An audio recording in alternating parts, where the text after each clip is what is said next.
This is Bruce Buffer, and this is the moment you've all been waiting for.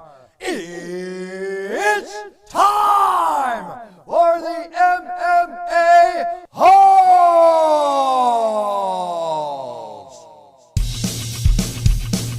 Mixed martial a-holes. MMA-Holes, MMA-Holes, MMA-Holes, MMA-Holes, MMA-Holes. You like to be a mixed martial a-hole.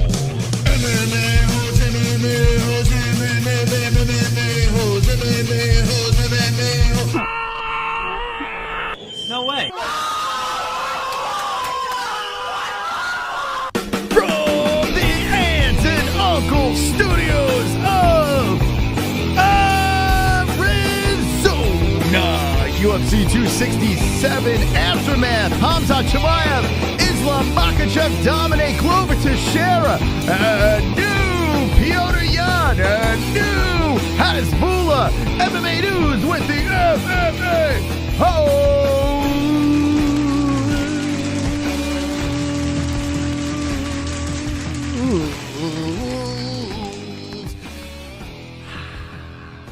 Wonderful, wonderful. Welcome, friends, to our show. The Giants are playing the Chiefs, down 10-14. Hang it in there with the boys. Hang it with the boys. Give you updates on that, but that's a side story. There's a lot to get to tonight. UFC 267 was un fuego. See the fire down there. Wonderful, wonderful. It was fire. The card was a lot of fun. The main card, woof. Damn, a lot of things to talk about over there. But at the top of the heap, Glover Teixeira gets it fucking done. Let's go, baby. Wonderful, wonderful. I can sit here and gloat for an hour straight. And I should gloat for an hour straight after that prediction, not just getting Glover Teixeira to win the fight. A lot of people doubted that. The fact that Mystical Moss said this many fights ago, that Glover Teixeira would fight for the belt, and then said he would win the belt.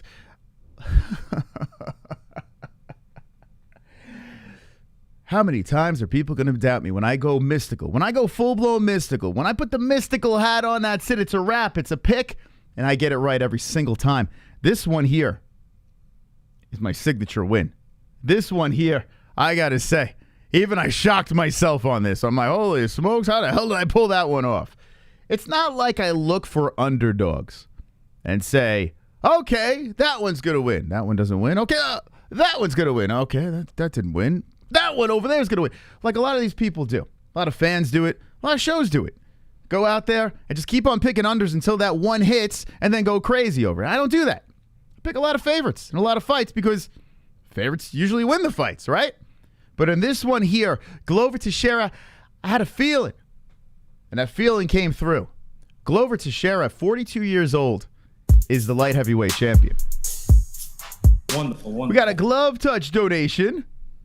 Fuck Kevin from Chicago. Thank you for sharing that. Appreciate that. Wonderful, wonderful. Thank you, Glove Touch, for the donation. And fuck Kevin from Chicago. Yeah, I mean, listen, this guy, his career was something else. What, 20 years of doing this? And finally, I mean, he gets a shot against John Jones. And let's be honest here. He fought John Jones, and John Jones is the Pico champ, right? If you think about it, probably fought a John Jones that was on something when John beat him. Held his own for the most part of that fight.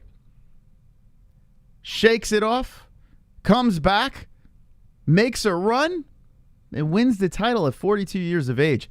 A lot of people finding inspiration from this. A guy like Anthony Smith on ARIEL HELWANI show finding inspiration from Glover Teixeira. I think you could find it in your personal life too, right? I mean, it's never say never. 42 years of age, becoming the light heavyweight champ. And what does he get as a prize for winning the belt? Yuri Prohaska. Now, I'm not going to make my pick for that yet. Let me just enjoy this one while it lasts. But it looks like Glover's going to defend that belt. I'm assuming he's going to stay fairly active. He's 42, so it's not like you could wait around that long. You know, you hit your stride. You're looking great. Yuri Prohaska. Oh, boy. Now, I know a lot of people are saying, I see in the chat right now, he's going to die. Yuri, you know, that's my immediate reaction. 2, because you look at him whimsically spinning around in the hallway, doing these crazy kung fu moves and just going nuts. The guy's berserk. He comes forward. He can take a shot. The man has a chin. Very aggressive style. But you have to admit, once Glover gets you down and he's on top, you're fucked. And Glover does have fire in that hand. He could put you, he could drop you. Jan Błachowicz is not a guy you just drop. Jan Błachowicz is not a guy you just hold down. It's just not that simple with him. Israel Adesanya, probably like the best striker in the game, could barely get to Jan and put him down. Glover dropped him, got on top, finished him. Second round submission. It is spectacular. Just to think about it, I mean, I kind of get chills thinking about it. I'm sure it probably hasn't sunk in yet for Glover. So brings the belt to Connecticut, Brazilian pride, and what a job by Glover. We'll get more into that in a second. Khamzat Chimaev. Wow-a-wee-wah. What are we going to do with this guy? Listen, I'm telling you right now, there's going to be 3 Russian champs.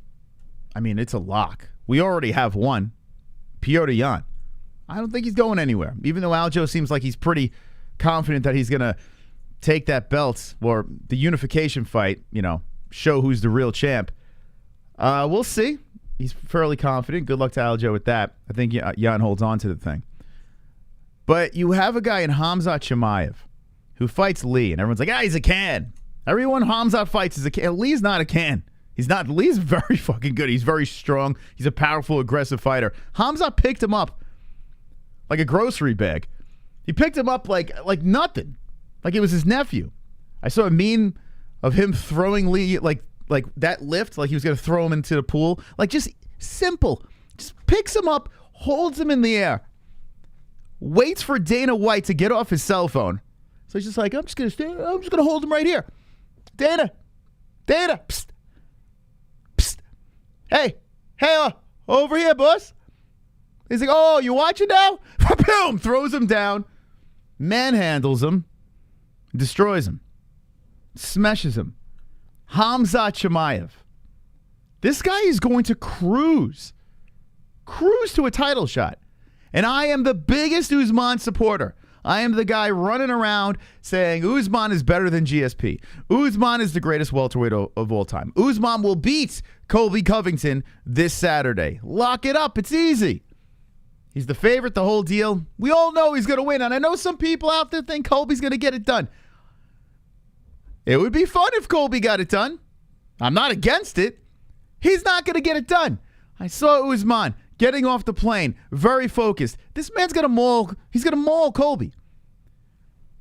But with that being said, you throw Khamzat Chimaev in front of this man, Usman. If you're looking to see Usman lose, you try to find any way you get a Khamzat into the cage with him.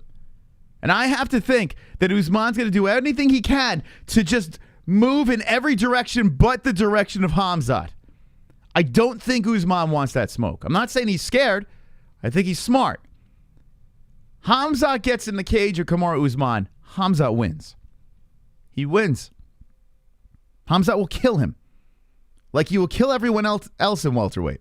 If he could make weight, which we still have to find out because, I mean, he did have some problems with that last fight.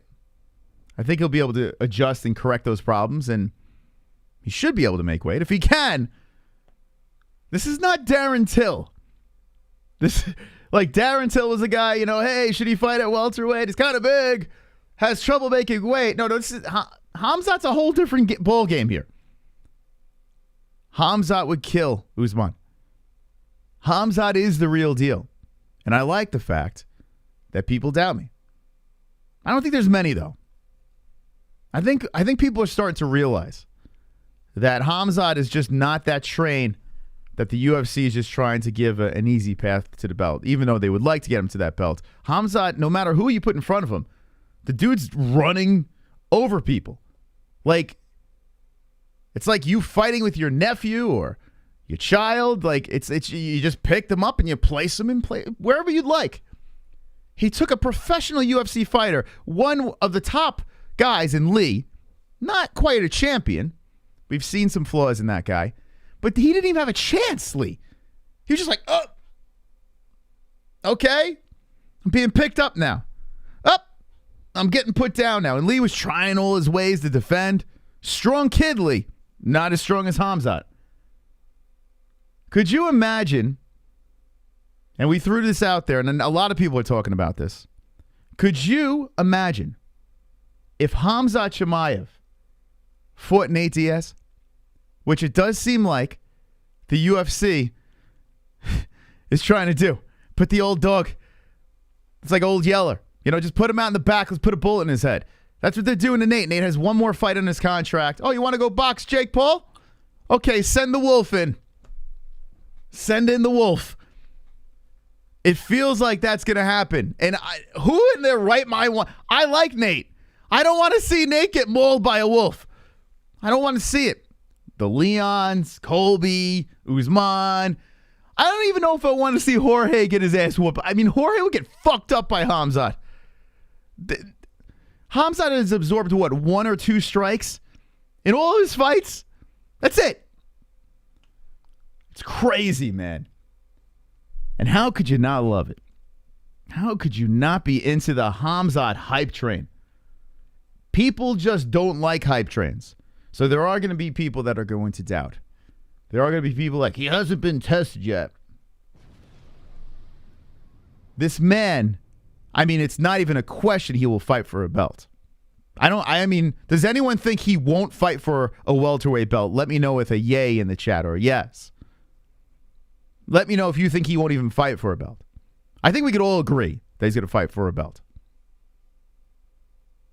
But in my opinion, he's going to win the damn thing. Khamzat will win the welterweight belt. By next year, he's a champion.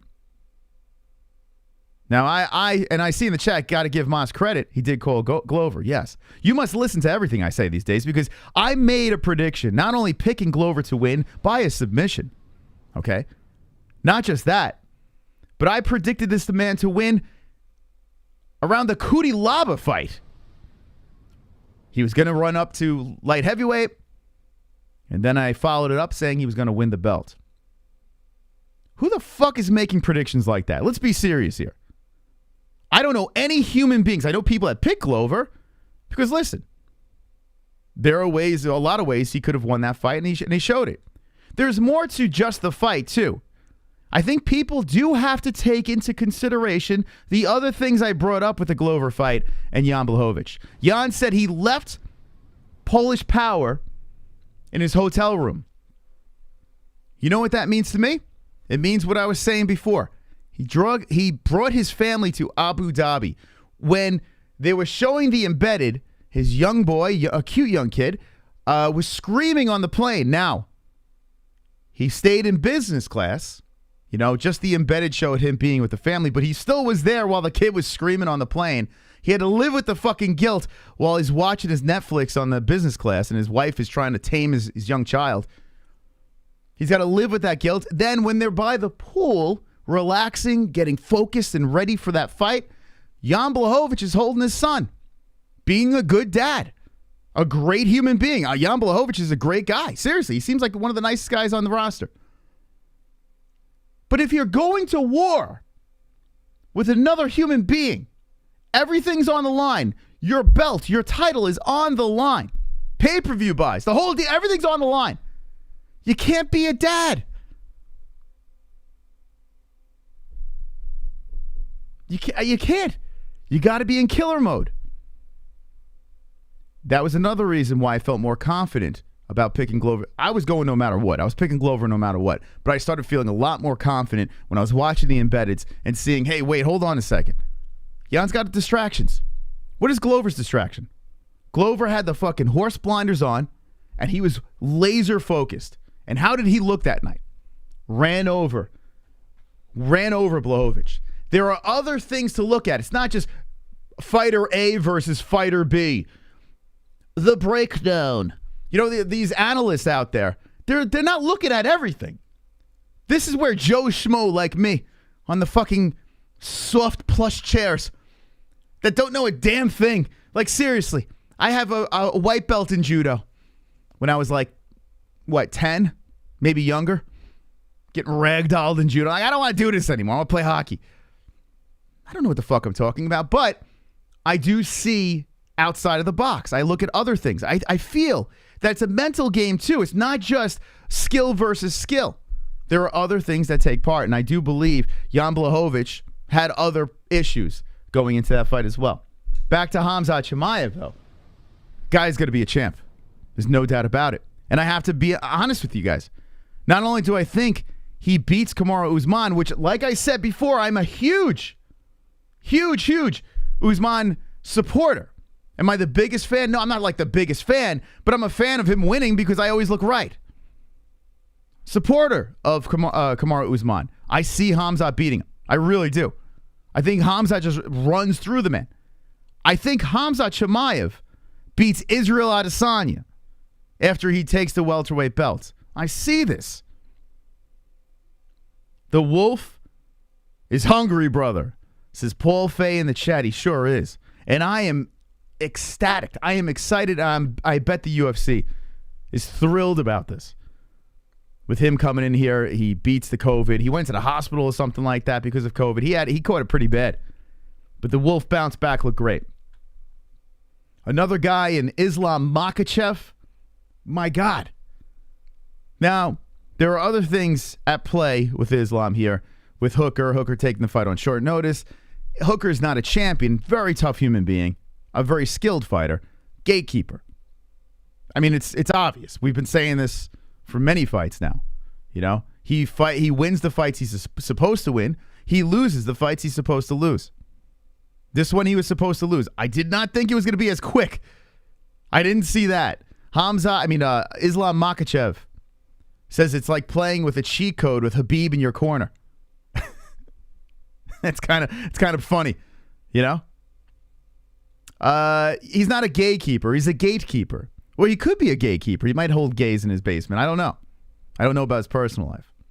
He does look like a twink, right? If you think about it, right? Not saying he is. He's a married man. Probably has a long cock and lays it down hard on his wife. But he does look like a twink in this picture. But Islam Makhachev. This guy here will fight for a belt as well. This guy will win a belt. That's 3 Russians right there. 3 Russians. Guaranteed. Yan, Makhachev, and Chimaev. We had the, what's it called? Nigerian invasion of Nigerian champs, and fun watching those guys. The big 3. You had the Usman, you had the IZZY, Francis Ngannou. Black power, man. Now we got crazy Russian power. Whew, flying in. It's weird how phases the UFC goes through. These weird. You had the Brazilians. You know, I mean, you got a little Mexican action going on. But now we got the Russian invasion. And you gotta give credit to Bellator. Bellator's been zoned in on Russians before the UFC. Bellator was like gun-ho Russian talent, young Russian fighters bringing up in the whole deal. I remember when they were on like Spike TV and shit. I remember there was these obscure Russian guys that were just laying on people and killing them. But the UFC has caught on, and now they're showing that, man, don't mess with the Russians. Another Russian to look out for on this card is this Magomed Ankalaev. I mean, he's going to be fighting for a belt too. Now, I don't quite know yet if I can't put my finger on saying he's going to win. I don't see him losing anytime soon. I think he will fight for one. The problem is, at the light heavyweight class, it's interesting. I feel like that belt's going to be bouncing around from person to person. It's very interesting ever since Johnny Bones Jones has left. Makes it fun to watch. But, gets a win over Ozdemir, a decision, looking like Spuds McKenzie. But another Russian prospect on the same card. Crazy stuff, man. The Yan versus Cory Sandhagen fight. What a scrap, huh? What a scrap. Credit. Some people were slipping into the DMs, and I saw it in chat rooms. People thinking that Cory Sandhagen won the fight. Let me go to the fight center over here. Jesse will be with us shortly, and if we get some saves, hopefully we get some saves tonight, because I definitely want to hear those people's thoughts. Let's see. Fight center. Tomorrow night we're going to be doing Contender Series as well. So that's this. So let's look at this. I just want to look at the overall statisticals. Yeah, we'll zoom in for you. Give you the close-up. Damn, look at all the strikes, man. So Sandhagen led it with 172 over 158 with total strikes. Let's see, pretty much led all around. You got a little bit extra control time in the submission. If you look at this, you can say, hey, Sandhagen won that fight. Sandhagen thought he won that fight as well. The problem is with total strikes and significant strikes, we play with this a lot, but it doesn't really show the whole story, and it doesn't tell the whole story because it's by round. It's not overall. So you have one good round, you pad these stats up, you look really great. In this situation here, Petr Yan started off a little slow, like he's been doing. And then as the fight progressed, he got a little more and more comfortable, got better and better, and Yan just started fucking turning up, man. Yan turned up, and I thought Yan beat the crap out of Sandhagen. To be honest, as the round with the fight was progressing, it was just the momentum swung, and it was the Yan show. Yan is something else. And you got to feel for Cory Sandhagen, man. The guy is so talented. Always in a firefight, but just can't get it, man. Can't get the job done. Now, let me know in the chat if you think that Cory won this fight. I mean, Cory started off pretty damn good. It's not like he was just getting his ass whooped the entire time. And it wasn't like the Aljo thing, too. Like, whereas Aljo, like, drastically dropped, it was still competitive throughout the 5 rounds. With Aljo, he started getting ragdolled. He just got exhausted. Aljo put on the pressure in the first round, and then it just nosedived after that. But a really fun fight. Petr Yan, man, bantamweight. I tell you what, like with the Brow days, it was interesting, but it felt like he was unbeatable, and it was kind of bantamweight felt lame for a little while. Man, I think ever since Henry Cejudo went up, bantamweight I don't know, it just got so much fun. I'm not saying it's Henry Cejudo who saved bantamweight, but it was just around that time everything just started getting interesting. The characters started getting more interesting at bantamweight. But Petr Yan, he's a stud, man. A complete savage. We got some donations. Let's play them. Super chat. A fief. Who you got, Khamzat versus Usman? All right, so Hafif, thank you for the donation. Like I said earlier, I'm going to pick Khamzat Chimaev. This will be the first time I pick against Usman since he was in The Ultimate Fighter. I am not just on the hype train. I want to drive this damn thing. How do I get a license to drive the Khamzat hype train? I mean, it's just insane. The guy is absolutely insane. So I would go Khamzat Chimaev.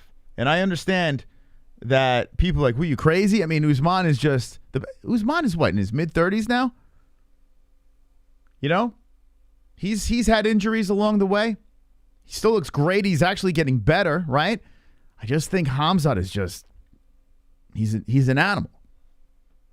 And Khamzat will not be afraid to wrestle with him like Colby was. Now, maybe Colby will wrestle with Usman on Saturday night. That'd be pretty interesting. Colby was thrown out that he was the best wrestler and then doesn't wrestle Usman the first time. Maybe Colby jumps into that.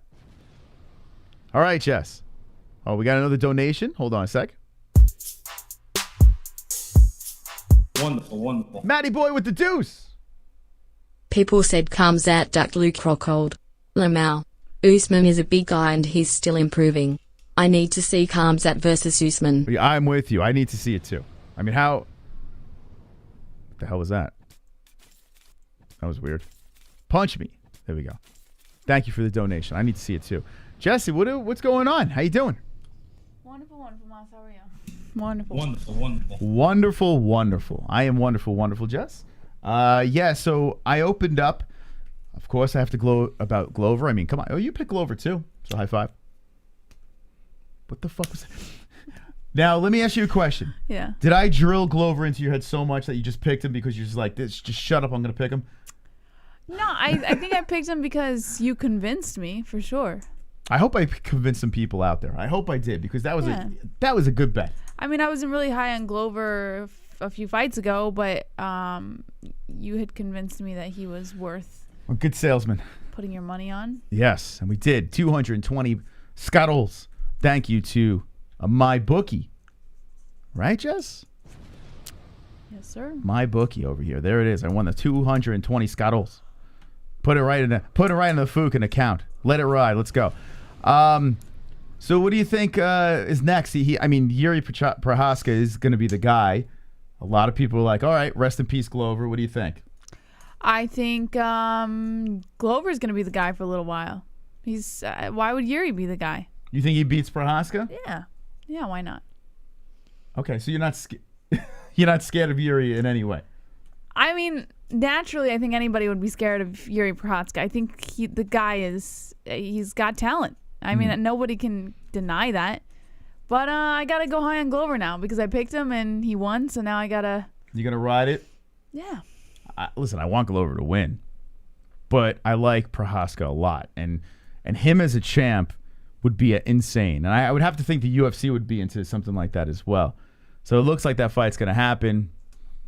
Lord knows when. I'm sure it's going to happen soon because I don't think Glover took really much damage at all in that fight against Yan. It is wild. I picked third round submission on this one. I was off by one. But the fact that he just dominated Błachowicz, it's just something that you're just not accustomed to seeing. This version of Błachowicz is well put together. I threw out there the whole family thing once again. I don't know if you heard that whole spiel, but I said with the embedded, the kids screaming on the plane. You're going into a fight week. Everyone's at the pool, laser focused, and he's there with the kid at the pool. I mean, I know you weren't into that with the CONOR situation, right? You didn't buy into that, but now seeing it happen with Błachowicz, well, no, it's not necessarily that I didn't buy into it. I just don't think that was the only reason. No. I always feel that there's more than one reason for why a fighter loses a fight the way they do. Oh, I don't think it's like you could just blame the family. Yeah, I believe that is probably a contributing factor for sure. I think being in parent mode, it messes with anybody on their job performance. That said, it can't possibly be the only reason. Well, I never said that. Yeah, there's of course there's multiple reasons, but if you're trying to pick a fight, right? And this is why fans would have the edge on things like this, because analysts look at just breaking down skill versus skill. These are human beings, and that's what people aren't understanding. That's what the beauty of watching fights. Like, there's more than just submission skills, striking. There's more to it. It's a mental game as well. And it's the lead up. You can see in a person's demeanor. You can watch it at face-offs, weight cuts. You can see what's going. I mean, who knows? Maybe you got a nagging wife at home. I don't know. Maybe you just you wake up and you had pancakes and eggs or whatever the hell Aljamain Sterling had. That fucking stupid ass, his excuse with breakfast. I lost because of the breakfast. But all those things play a part, right? So I think if you're making picks, that's probably the smartest thing to do. Take all the evidence into consideration and then go for it. Usually it's a coin flip anyway, but at least you'll have more of an advantage in making some money or bragging rights. I don't know. What do you think about Khamzat Chimaev?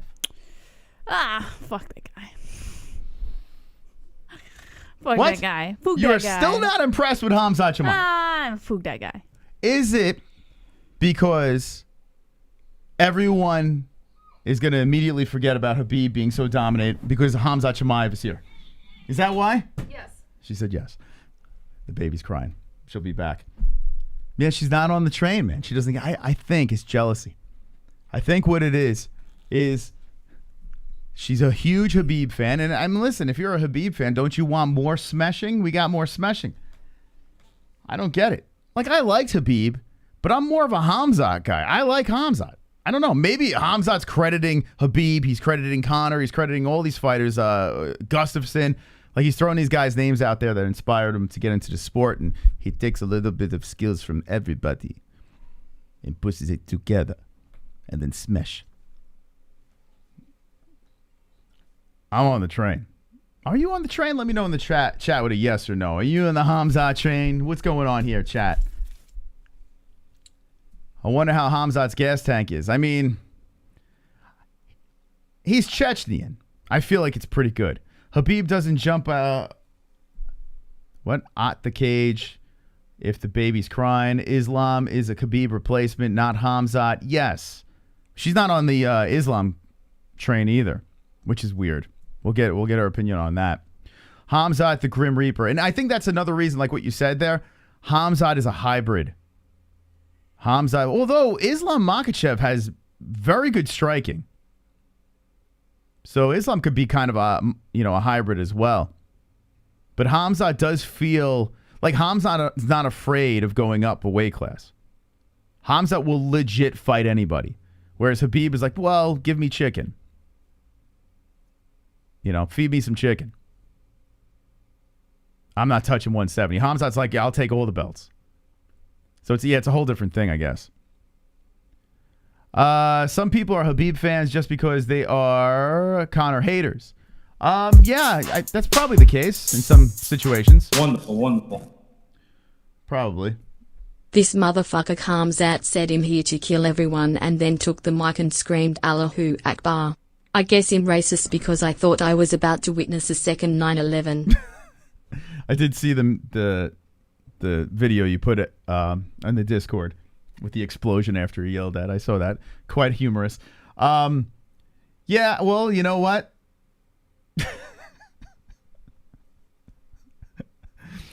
I don't know, man. I'm getting flashbacks now. Okay. I don't know how to address that. Wonderful. Well, today fight day and I lost to the damn porch. The board broke and I went down. My leg is pretty purple and sore. Porch 1, Nicole 0. The porch is winning the battle. I'm sorry to hear that, Nicole. You will get that rematch and take out the porch. Thank you for the donation. Yeah, but I want to know here. I want to know what you guys think about Chimaev.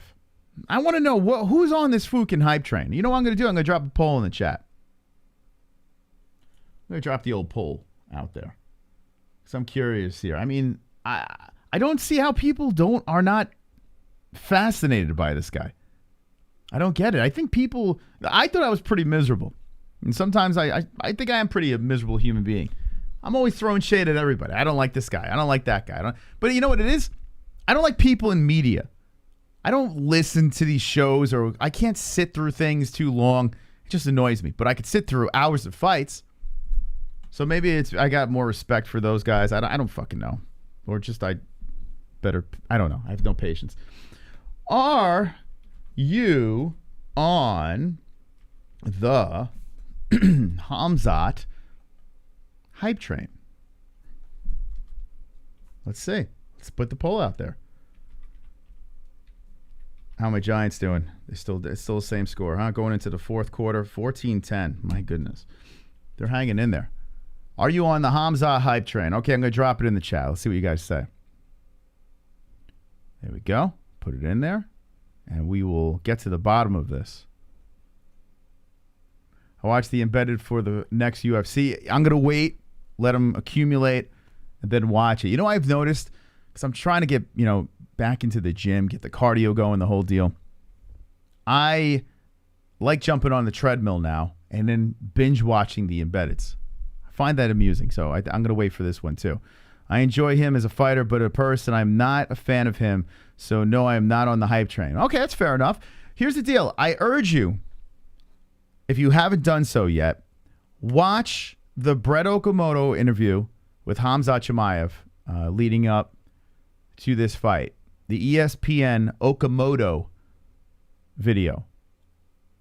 Watch that video. He really won me over in that one. This whole SMESH hype train, he's not a huge media guy. He doesn't want to answer a gazillion questions. He just wants to go out there, SMESH, get paid, give to his family and friends. Like, he's not even all about the money. The guy just wants to keep on going in there, collecting checks, smashing, building a legacy, building his name, and moving on. But, you know, his rough childhood as a... Oh, shit, did they just take the lead? Ingram catches. What the fuck? I got a little delay on my clip here. Oh, my goodness. We're about to kick a field goal, 17-14. What up? Let's go Giants, baby. Wow. I mean, plenty of time left. I'll keep an eye on that. Let's go. What was I saying? Talking about Khamzat. But, you know, his rough upbringing, the war and the whole deal, his family coming from nothing, moving to Switzerland, his mom trying to make a better life. And he's like working in a kitchen. He's watching like a Conor McGregor fight. And he's like, I could do that. And next thing you know, he's in the UFC. Next thing you know, he's just smashing everybody. You know, I mean, I kind of respect that. You know, listen, I'm a whole different human being. I can't say that me and Khamzat are alike in any way. There's like zero things I could probably relate to with Khamzat Chimaev. Maybe he has a sense of humor. He's got it with a face like that. You got to have a sense of humor. That's why I have a sense of humor. But I respect the guy. Oh, I said Sweden. Excuse me. I respect the guy. It's the other S. I respect him tremendously because, I mean, now he's 10-0. He is willing to fight anybody. He really is. They were going to line him up with Leon Edwards. Like just, go ahead, fight Leon. Like, I mean, are you kidding me? That's an incredible jump. Let's see what happens. The only thing, I have a smidge of a problem, if there was any criticism that I could make with Chimaev, would be the controversy with the scale. You know? We'll see. Maybe that was a little blip. Maybe he'll fix that. But, you know, that weird-ass fluctuation, the extra step on, you know, all of a sudden he lost 5 pounds within, I don't know. It's weird, man. That whole thing is weird. And it's one of the reasons why I respect Conor, where Conor just fucking goes in there, hits the number every time. You know? That's a problem. Yes, he is a big welterweight. He is. He is. And that's the reason why he's ragdolling these guys. That's the reason why he beats Usman. Because of that size advantage. But I do believe that if he does go up to 185, I do believe that Khamzat against a guy like Izzy is a bad matchup for Izzy. I believe it. With his grappling, I mean, he's aggressive. Izzy might catch him with a counter on the way in. We haven't really seen him get hit. So we don't know really what. Can he take a punch? We don't know. He doesn't get hit. But his relentless drive forward, I could see him picking up the toothpick legs of Izzy and scooping him up and throwing him to the cage, slamming him down to the ground, scurrying around and taking the neck. I could see it. It's crazy, man. It really is crazy. Is this knucklehead back in there? All right. What are we doing with this guy? Psh. Psh. Dude's like, he's so desperate for attention, man. Can someone, like, give that guy a hug or something? I don't know. Poor guy. He's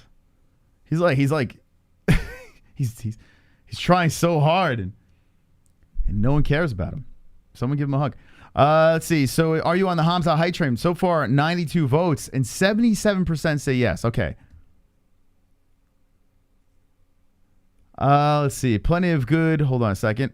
Opponents available before Usman's his real gamer. Yes. There are. But you must listen to everything I say.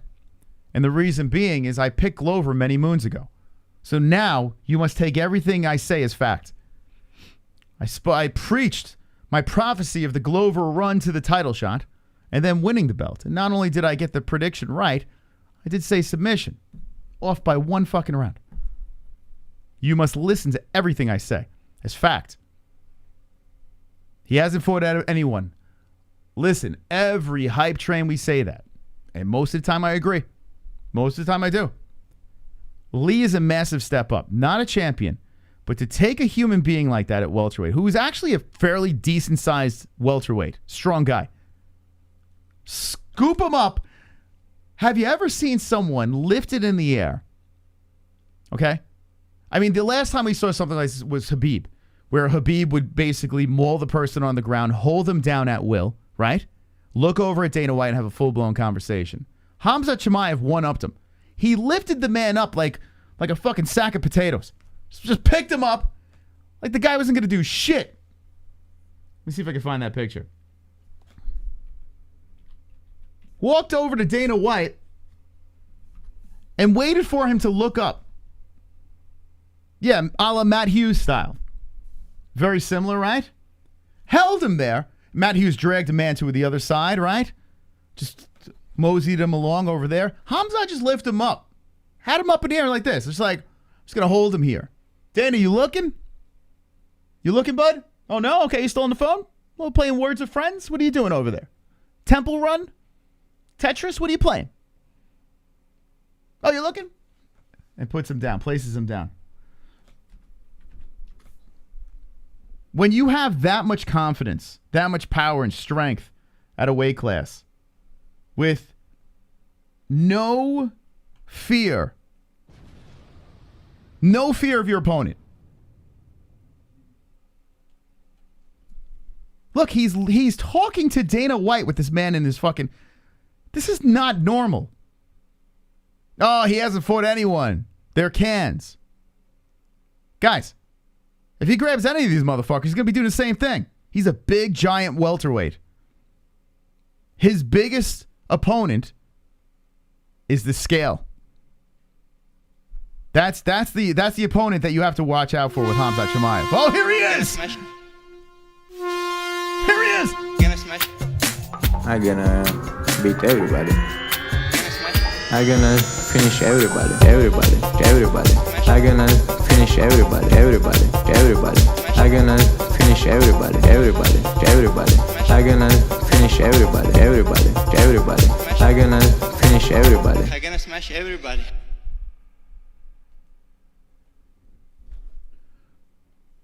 Khamzat trained choo-choo, steam locomotive. That's right. There is the champion of last week's Goat Milk. Look at that. There he is, the B-Man. Thank you, B-Man.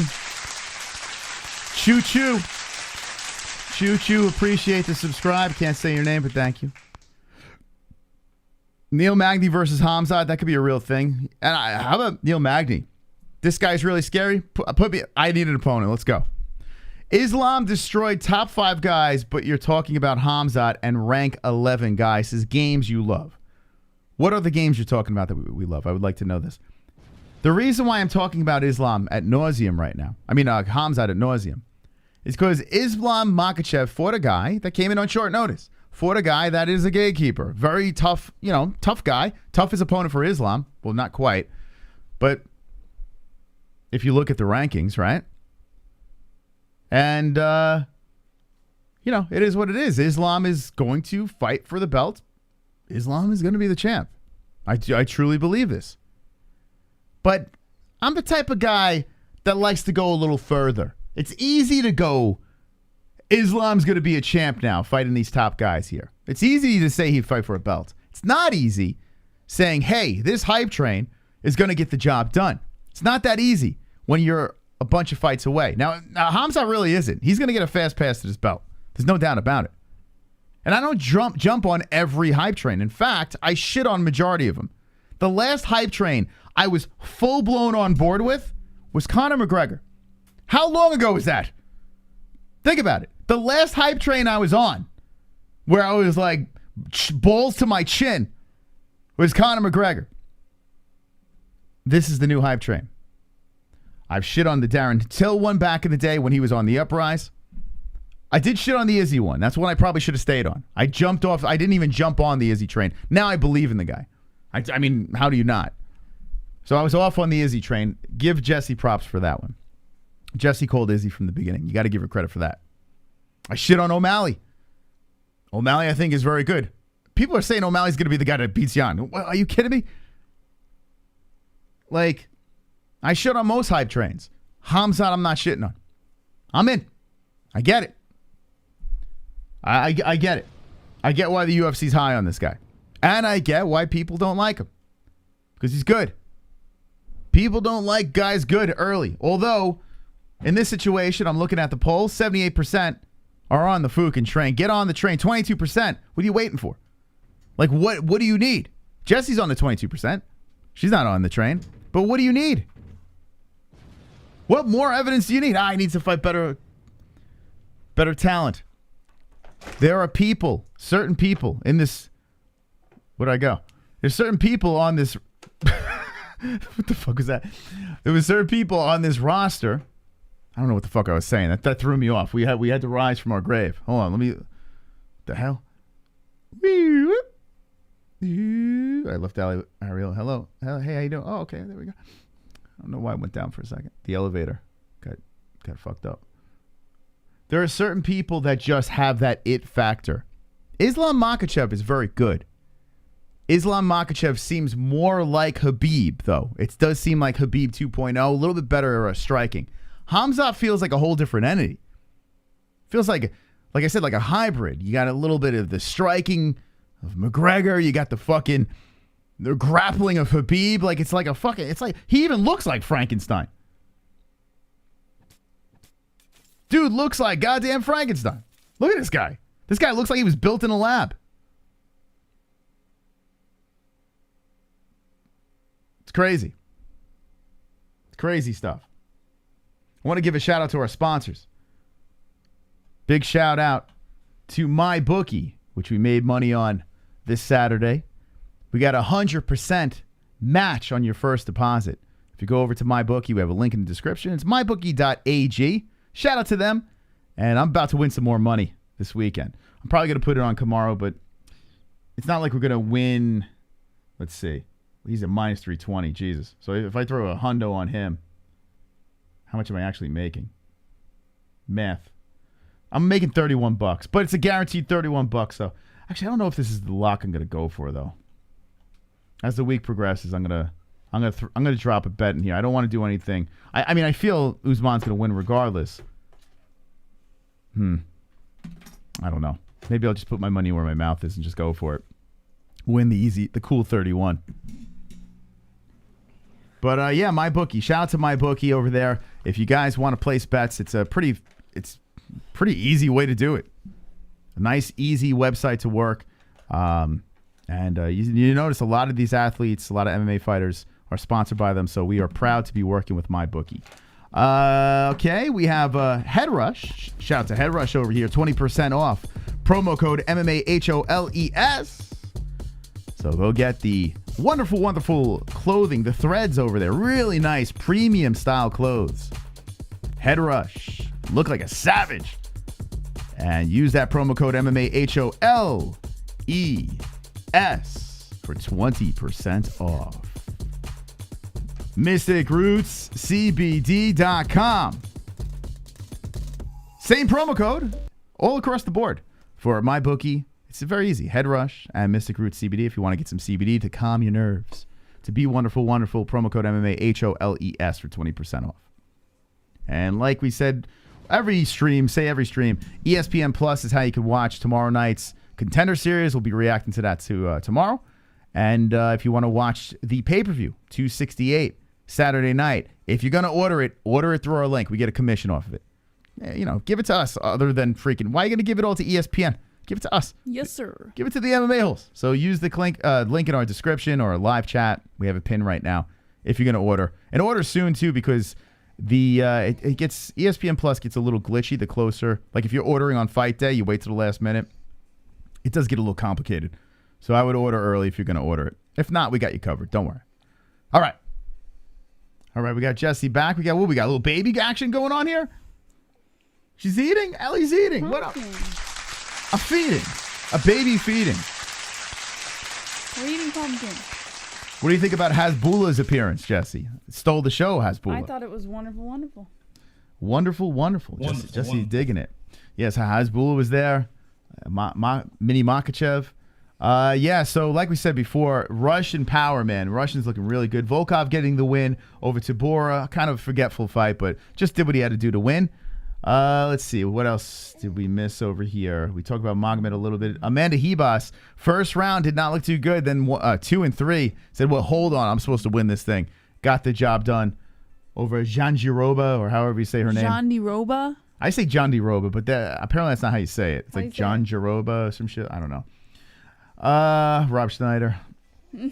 Tukagav got the... By the way, I got like 3 wrong on this card, so I did pretty decent, but you guys are savages. You got to get perfects and shit. Tukagav got the unanimous decision over Ramos. So another Russian with the win. Russian on Russian violence. We had Duraev getting the win, unanimous over Kopylov. Zaleski getting it done over Saint Denis or Saint Denis or whatever the hell his name is from France. Let's see. How about this? The Khamzatov, the uppercut in the first round. That was kind of shocking to me. Alexachuk looked great. Just smashed on the Russian here. So Khamzatov coming in from PFL, had a UFC win, was 14-0, took his first blemish, and he got smoked. Lerone Murphy was on Ariel's show today, and I was kind of shitting on the guy a little bit. Had a pretty rough first round, came back, got the knee. I did think Amir Khani just drove his head into the freaking knee. It is what it is. But he went on Ariel, Lerone Murphy. I caught some of the interview and was telling a crazy story about how he got shot in the face when he was 16 years old. Yeah, the guy was going to get a haircut. This is crazy, man. The guy's lucky to be alive. And here he is, an undefeated UFC fighter. So, you know what? I'm kind of rooting for him now. Lerone Murphy went to get a haircut at like 16. Someone did a drive-by, shot him in the freaking head. Oh, boy. His cousin had to drive him to the hospital. He was in the hospital for 2 weeks. It messed him up mentally. But, yeah, here he is undefeated in the UFC. It's a crazy story. I have a friend that shot him. He actually shot himself in the head. And seeing a man with shoot himself in the head is just not a sight you want to see. Let's see. Submission, the arm triangle for Petrosky. That was a nice submission over this guy with a gigantic head. Who got in the third round. And then this one, I thought they got wrong, but even though I picked the winner, I thought, Dollar Tree, Michael Sarah should have got the win. Doesn't matter. Went to the judges. Another bat Russian got the win. Why did some of these Russians look like bats, Jess? What do you think? Oh, stop it. Is there like some cross breeding or some shit? Him and Khamzat looking like bats. But yeah, nice job. Russian representation was beautiful. It was wonderful on Saturday night. We have a massive event coming up this Saturday, UFC 268. Very much looking forward to that. And we'll be giving you some lock picks, guaranteed. Smoking the predictions once again. Wonderful. Yo Moss, I need your New York niggas to hold these Chiefs off and get the W. The further they are from making a comeback this season, the better. Also, my bookie is legit. Just cashed out another NFL parlay in under a day to my Bitcoin account. Yeah, that's what a lot of people... Thank you, Vlad. Appreciate that. That's what a lot of people... And you know what's funny? Vlad mentioned my bookie like a couple of streams back, and then my bookie reached out to us. So it was actually weird. I was like, did Vlad send my bookie our way? And I was like thrilled when they did, because they actually are like a legit gambling company. So it's a pleasure to work with them. Yeah, the Giants are now at 17-17. Giants are trying to go for the first down, and they look like they're short. So 3rd and 1. I can't believe they're holding their own with the Chiefs. I'm like, the Chiefs aren't really that great this year, but they still have they still got Pretty Boy Mahomes. And I think they were picked to win the Super Bowl, or at least show up in the Super Bowl this year. My neighbor was telling us just that he dropped money on the Arizona Cardinals to win the Super Bowl, and they look unstoppable. Could you imagine? Oh my God. But no, imagine if the Cardinals win. Like, I mean, it's very early if you still think about it, but the Cardinals look, damn. If I had money on a team, I would be pretty happy it was the Cardinals. Thank you for that. Ellie just threw the phone on the floor. Anyway, we're not talking football here. Are you going to watch the Khamzat versus Jack Hermanson freestyle wrestling match? Probably not. Mahomes has a nice ass, so does his brother's wife. Mahomes, I did see, I don't want to, keep going with this shit, but Mahomes does seem a little goofballish, though. Like, when he was talking, dude doesn't seem like he has too much between the ears, but I like Mahomes. But thank God he's good looking and he's a good football player, right?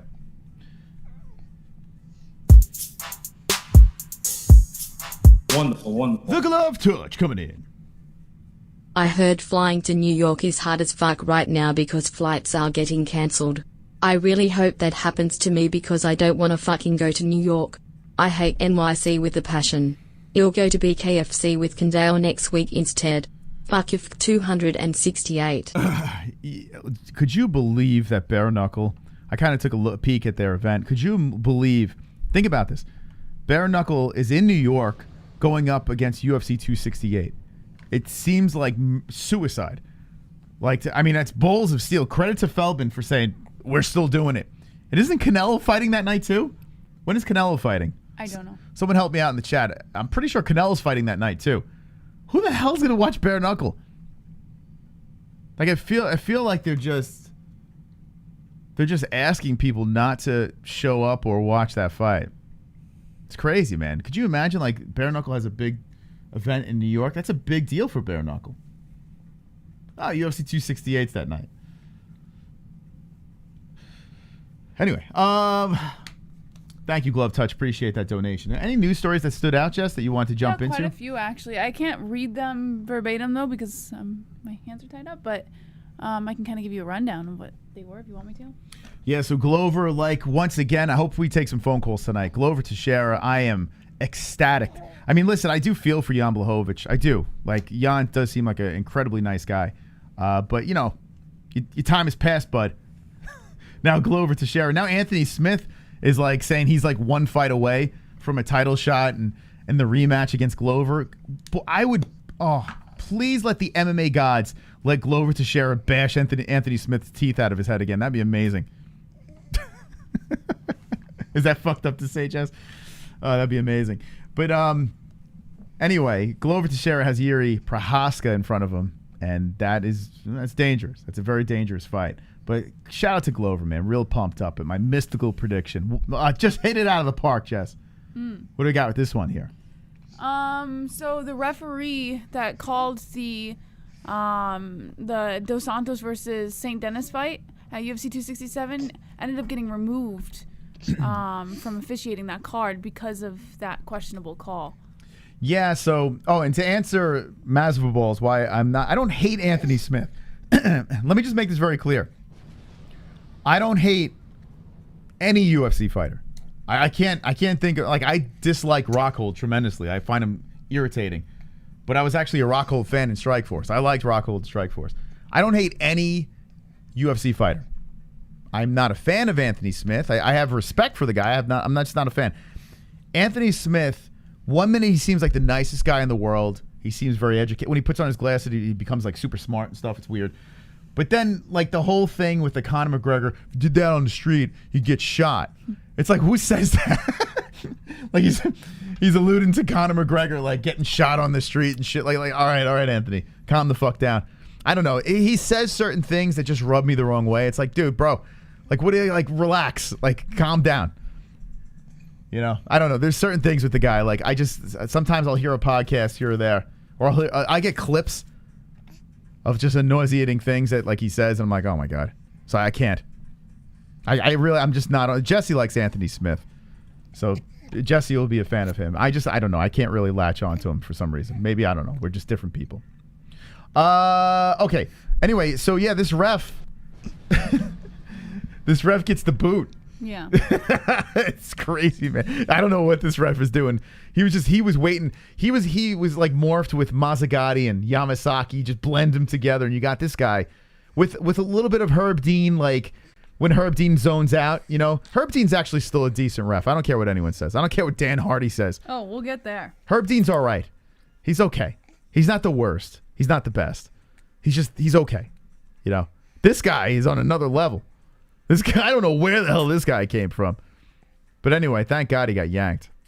That was a disaster. Thank God no one got seriously hurt. What else? Did you see what Cormier tweeted about it too?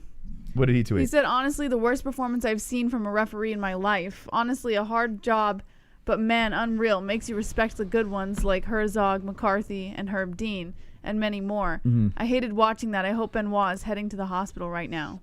Yeah, that was a rough one. It left a lot of people scratching their head. Like, everyone's like, what's going on here with this guy?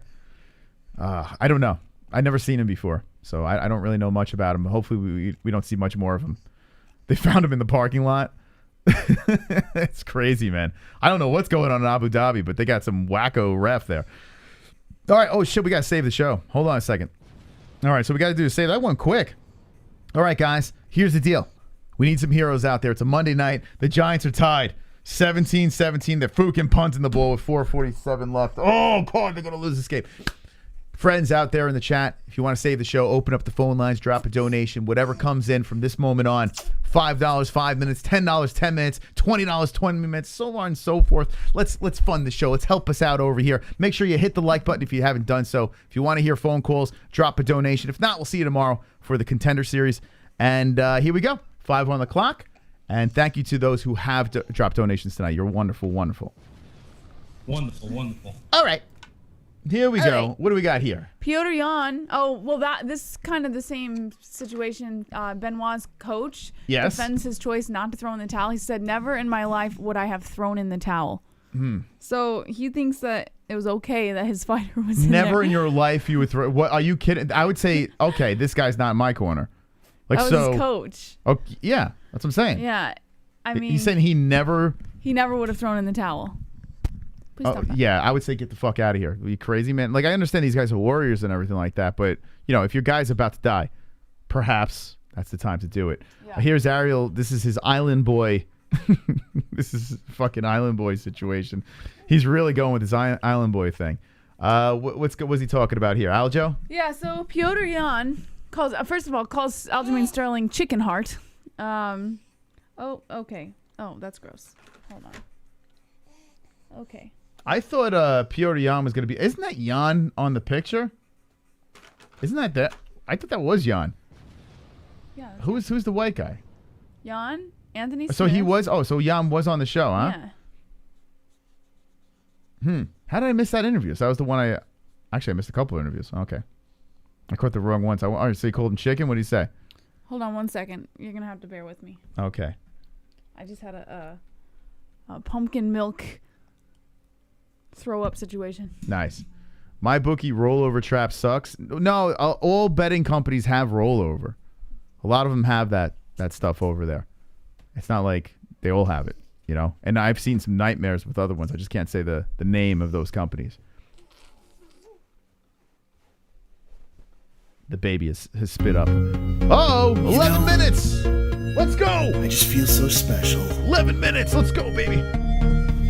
I've got a special face. Let's open some phone lines.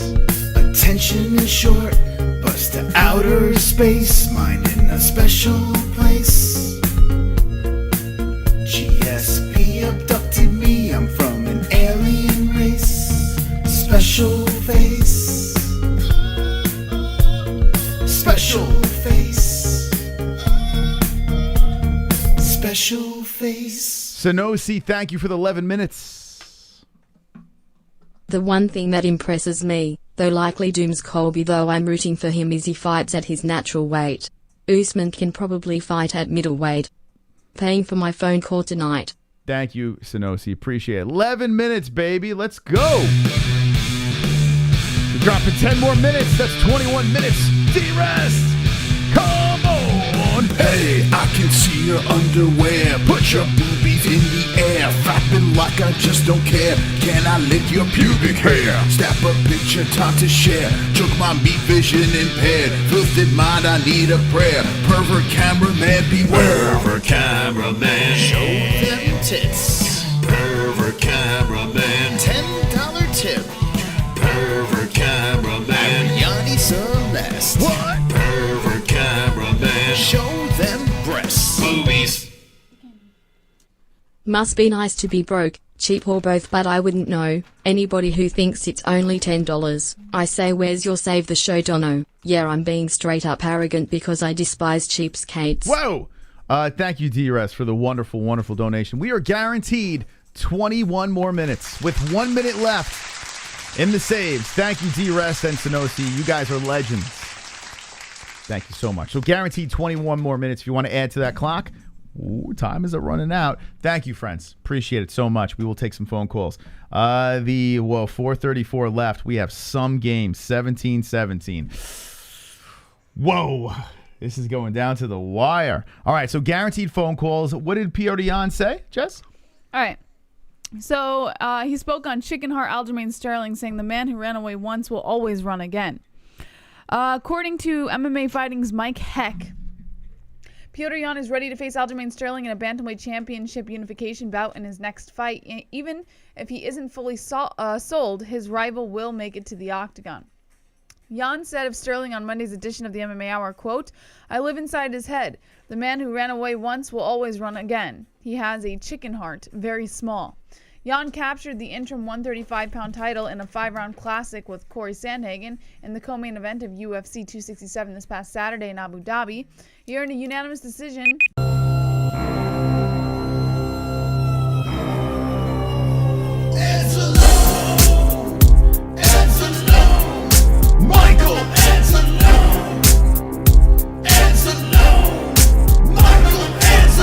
Watch out, here he comes with the wrench friend, heart and soul of the holes, Mrs. Steely girlfriend. Time out, trolls, welcome to the dead end. Cock so big that you can't even comprehend. Bust and groan, making bitches moan on the timestamp throne while the chat room's stoned. Hold up, save the show for the tales will be told about Michael Angelo. The GOAT, Michael Ans. B-Man, baby. Save the fucking show. Honeybee. Let's Honeybee. go. B-Man. Did you get him? Is he all taken care of, B-Man? Does he have... I think Anthony did it today. Okay, so B-Man's good. Thank you, B-Man, the winner of Goat Milk. And look at the ands in the chat. 41 minutes. Hold on, we got something in queue over here. Let's play this through here. So it looks like we got 2 donations in queue. We're going to add to the clock some more. Holy moly. Let's go, baby. Let go. Let go. Brett Baratheon. Wonderful, wonderful. Unpopular opinion. I'm sick of these half-beard Russian dudes. Brother, smash. They are like copies of each other.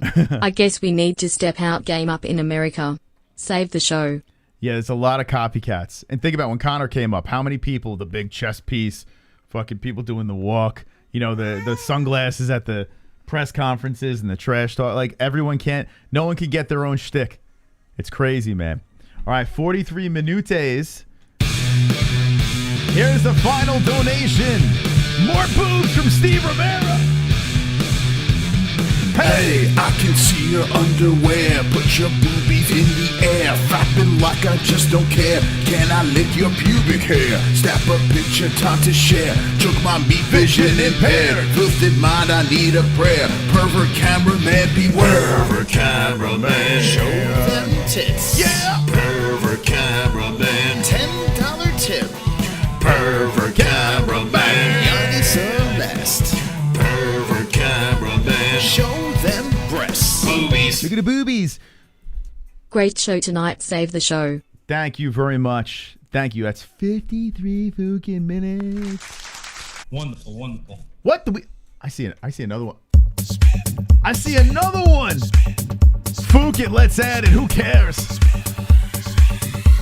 I spin when I win, spin when I win, spin when I win, spin when I win. Dinner tastes good, start to spin. Gas prices drop, let's spin. Perfect poop, stand up and spin. My bits don't stink, it's time to spin. Belt fell off, still spinning. Hand up, smile, spin, spin, spin, spin, spin. I'm dizzy. Yeah, baby. Vladimir. Hoping for a sauced up call from the savage. If he's not slurring every word, I don't want to hear it. All right, thank you, Vlad. 78 minutes. Let's go. Monday. All right. Let's throw it to the phone call break. Right now, the Giants 17-17 with 3:27 left, and the Chiefs are driving with a run, sweep outside, getting the first down. Oh, no. They got a big chunk of yards. Okay, we'll be right back. Giants going to lose. Maybe they can hold them to a field goal. Please. My name is Mystic. What's your name, and how can I help you? No, this is Lone Wolf, a.k.a. Allheart, a.k.a. Lone Wolf, a.k.a. Sober Carl. How's it going, Sober Carl? Wonderful, wonderful. Yeah, my name's Casper, and I'm a goat. Sean, how are you tonight? Which one's having? Yo, drunk, what's up? Yeah, this is DIAZ. I have an acoustic problem. Okay, well, this is Real Gamer. Man, your voice sounds a lot faggier on the phone. Hey, it's MJ, the artist formerly known as Kevin Lee. How you doing? Hey, my name's Dan. I got a question. Yo, Sanosi. What's up, Snowy? What's up, you guys? It's Justin James. Hey, guys, it's Kevin from Denver. How you doing? Wonderful, wonderful. Yeah, hello, Mustafa. 832, you're live with the MMA-Holes. What's your name and what's on your mind? Hey, what's up? It's Paul. What's up, Pulse? Hey, Pulse. Clock. Hey, it's good luck. Alexander. What am I, chopped liver? We're celebrating. Ole. Yeah, baby. 617, you're live with the MMA-Holes. What's your name and what's on your mind? Michael Antimo from Boston. No way! Michael Anzalone, you just gave me butterflies when I heard your voice. Michael, welcome to the show. Huh?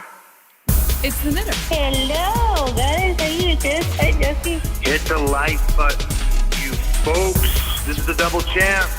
Yeah, I want to talk to you. You know I'm not big on talking about fighting that much, but... This is Jeremiah. Hey, it's Kevin from Chicago. Nothing. Gotta talk about these fights real quick. It's Mike Hill. Jesus Christ. I'm over here trying to stay awake and shit. Jesus. Oh, my God. Yeah, it was doing it for you, huh? Like, no one cares, Justin. Who the fuck you talking about? Brooklyn Dodgers? Who the fuck them? I don't give a shit about them. Yeah, he thought the Brooklyn Dodgers should be the ring girl of the year. All right, that horse. Okay, Chrome, thank you, man. Wait, he has stuff to talk about. He's making fun of Justin first. Don't hang up on him. Hey. Anything else? Stay white. Okay, I appreciate that. All right, rest in peace, Chromsky. 516-522-0267. Okay, here we go. Let's do this. As the Giants are gonna somehow win this game. I don't know how they're gonna win. Somehow they're gonna win. We can only hope. We can only hope here. Okay, so plenty of show. Thank you guys. Seriously, appreciate the generosity for you guys keeping us on the air. And let's get to the phone calls. Hit the like button. If you haven't smashed the like button, let's do so. And Brett Baratheon bringing up the Russian thing. The one thing you have to say, yes, they are copycats. You know, well, I mean, the beard's a religious thing. So that's not really like they're like, okay, I like his look. Let's do that beard. It's basically their religion. But they also copy the fact that they're fantastically dominating. Like, I don't think we've ever seen a specific group of human beings be so dominating in the sport. Like it's crazy. Like in the UFC, we've seen Brazilians take over, but I don't think we've seen anything like the Russian invasion. You know, like these guys, like they are dominating, completely dominating athletes, right? It's nuts. Yeah. These Russian fighters, they're powerful. Brother. They hold you down. You don't go anywhere. Yeah. And with guys like Khamzat, I mean, he's just mutilating fellow fighters. All right, here we go. We got another donation slipping in. The Baratheon. Wonderful, wonderful. Well, we need Kevin to call in tonight. Did you say rest in peace, Chrome? Yeah. Moss? Yeah, he died. He died giving birth. Yeah, what happened to Chrome? He had, what, a 10th child, right? And he passed on. Oh, God. All right. Let's see. Google. Let's hang out. Google Hangouts have been, voice has been a little wacky lately. All right. So the number is 516-522-0267. Give us a call. Talk to myself, Jesse. We'd love to hear your beautiful voices. Yes, sir. Trent says, that's not nice, Trent. Cameron says, Russian fighters 3.0 first Fedor, then Khabib, now Islam and Khamzat. Mayhem Poser says, head games. Paul faces, I wish they would have a stand-up fight more often, though. Well, Khamzat does. I mean, Khamzat's, look what he did to Mearshart. He just ran through him like he didn't even have to take him down. Khamzat could beat you on the feet, and so could Makhachev. Makhachev's got a pretty good stand-up game, too. They're evolving to be even better strikers. They're scary. The Russians are they are scary human beings. The grappling, if you want to win belts, grapple. Like, that seems like wherever you lack in striking, there's all different styles of striking. You just drag someone down, you're stronger than them, you win. Call from Sanosi got through. First caller. Welcome to the stream. What's up? How you doing, buddy? Wonderful, wonderful. Nice. All right, Sonosi, what's on your mind? A lot, but I'll try not to take too long. Though I did pay, so fuck them. You did what? I did actually pay for my call, so fuck everyone else. Okay, fair enough. What do you got? Well, first thing, the whole Khamzat thing, I do agree the hype is real. I mean, poor Lee got murdered. He got raped. He sure did. Got ran over. Lifted up. No. Destroyed. I've seen all the memes. It's crazy. But no, the thing with Khamzat, I'll give him credit compared to most Russians. I feel like your Islams and your Habibs and stuff, they beat a lot of cans for their padded records. Khamzat literally has basically half his records been in the UFC so far. Mm-hmm. Yeah, it's crazy, right? Of each fight. Yeah. That is a good point. Khamzat is only 10-0, yet, I mean, listen, he hasn't fought the top tier guys, yes, but Lee is a drastic step up, and Meerschaert was at 185. This guy was, and Meerschaert in his last fight looked great. So it's not like Meerschaert. Listen, Meerschaert's not a champion, but it's still a decent 185er, and Khamzat smoked that man. So let's be serious. He did that at 185. He goes back down to 170. Look what he does to Lee. I mean, come on. What are we doing here? Yeah. So my only issue with, well, not issue, I want to see him against a top 10 next because, you know, he keeps progressing. But the main thing I've kind of noticed is he has, as a percentage as a fighter, he actually has one of the best ones. Like his ratio of getting hit is very disgustingly low. I think it's almost a record. Yeah, you think about Habib, right? Habib has never been scratched or cut. Like his face was never damaged, but he's been punched. Khamzat may never be punched. Like he's taking what Habib did, and he's like, all right, I'm going to one-up you. You've never been scratched. I'm not going to be scratched, and I'm not going to be punched. Exactly. So the way I look at it right now is his chin hasn't been truly tested yet, and we don't know how well his stamina is. Mm-hmm. The way I look at the current people at the top 10, I don't think he starts running into real issues until you start getting to like Luque and above. Because I think is where the true test is. Luque is a really interesting fight. It does fascinate me because Luque knows how to win these things. But here's the deal: Mike Perry went a decision with the guy, right? If that's happening here, Khamzat is going to destroy the Brazilian, and Khamzat's going to destroy all of them. He's going to smash everybody. That's the hope. But you know, Gilbert Burns and Colby will definitely be the best test for him. Yeah, Gilbert Burns got pop in his hands. He got the jits. The jits will get devoured by the wolf, in my opinion here. But yeah, it's interesting. Gilbert Burns does have some power in his hands. Colby not so much, but he does have the wrestling skills and the stamina and the volume striking. So he's a different type of test. I think he's like one of the tests that you see if the man can survive 5 rounds. Yeah, he's got the bedroom cardio.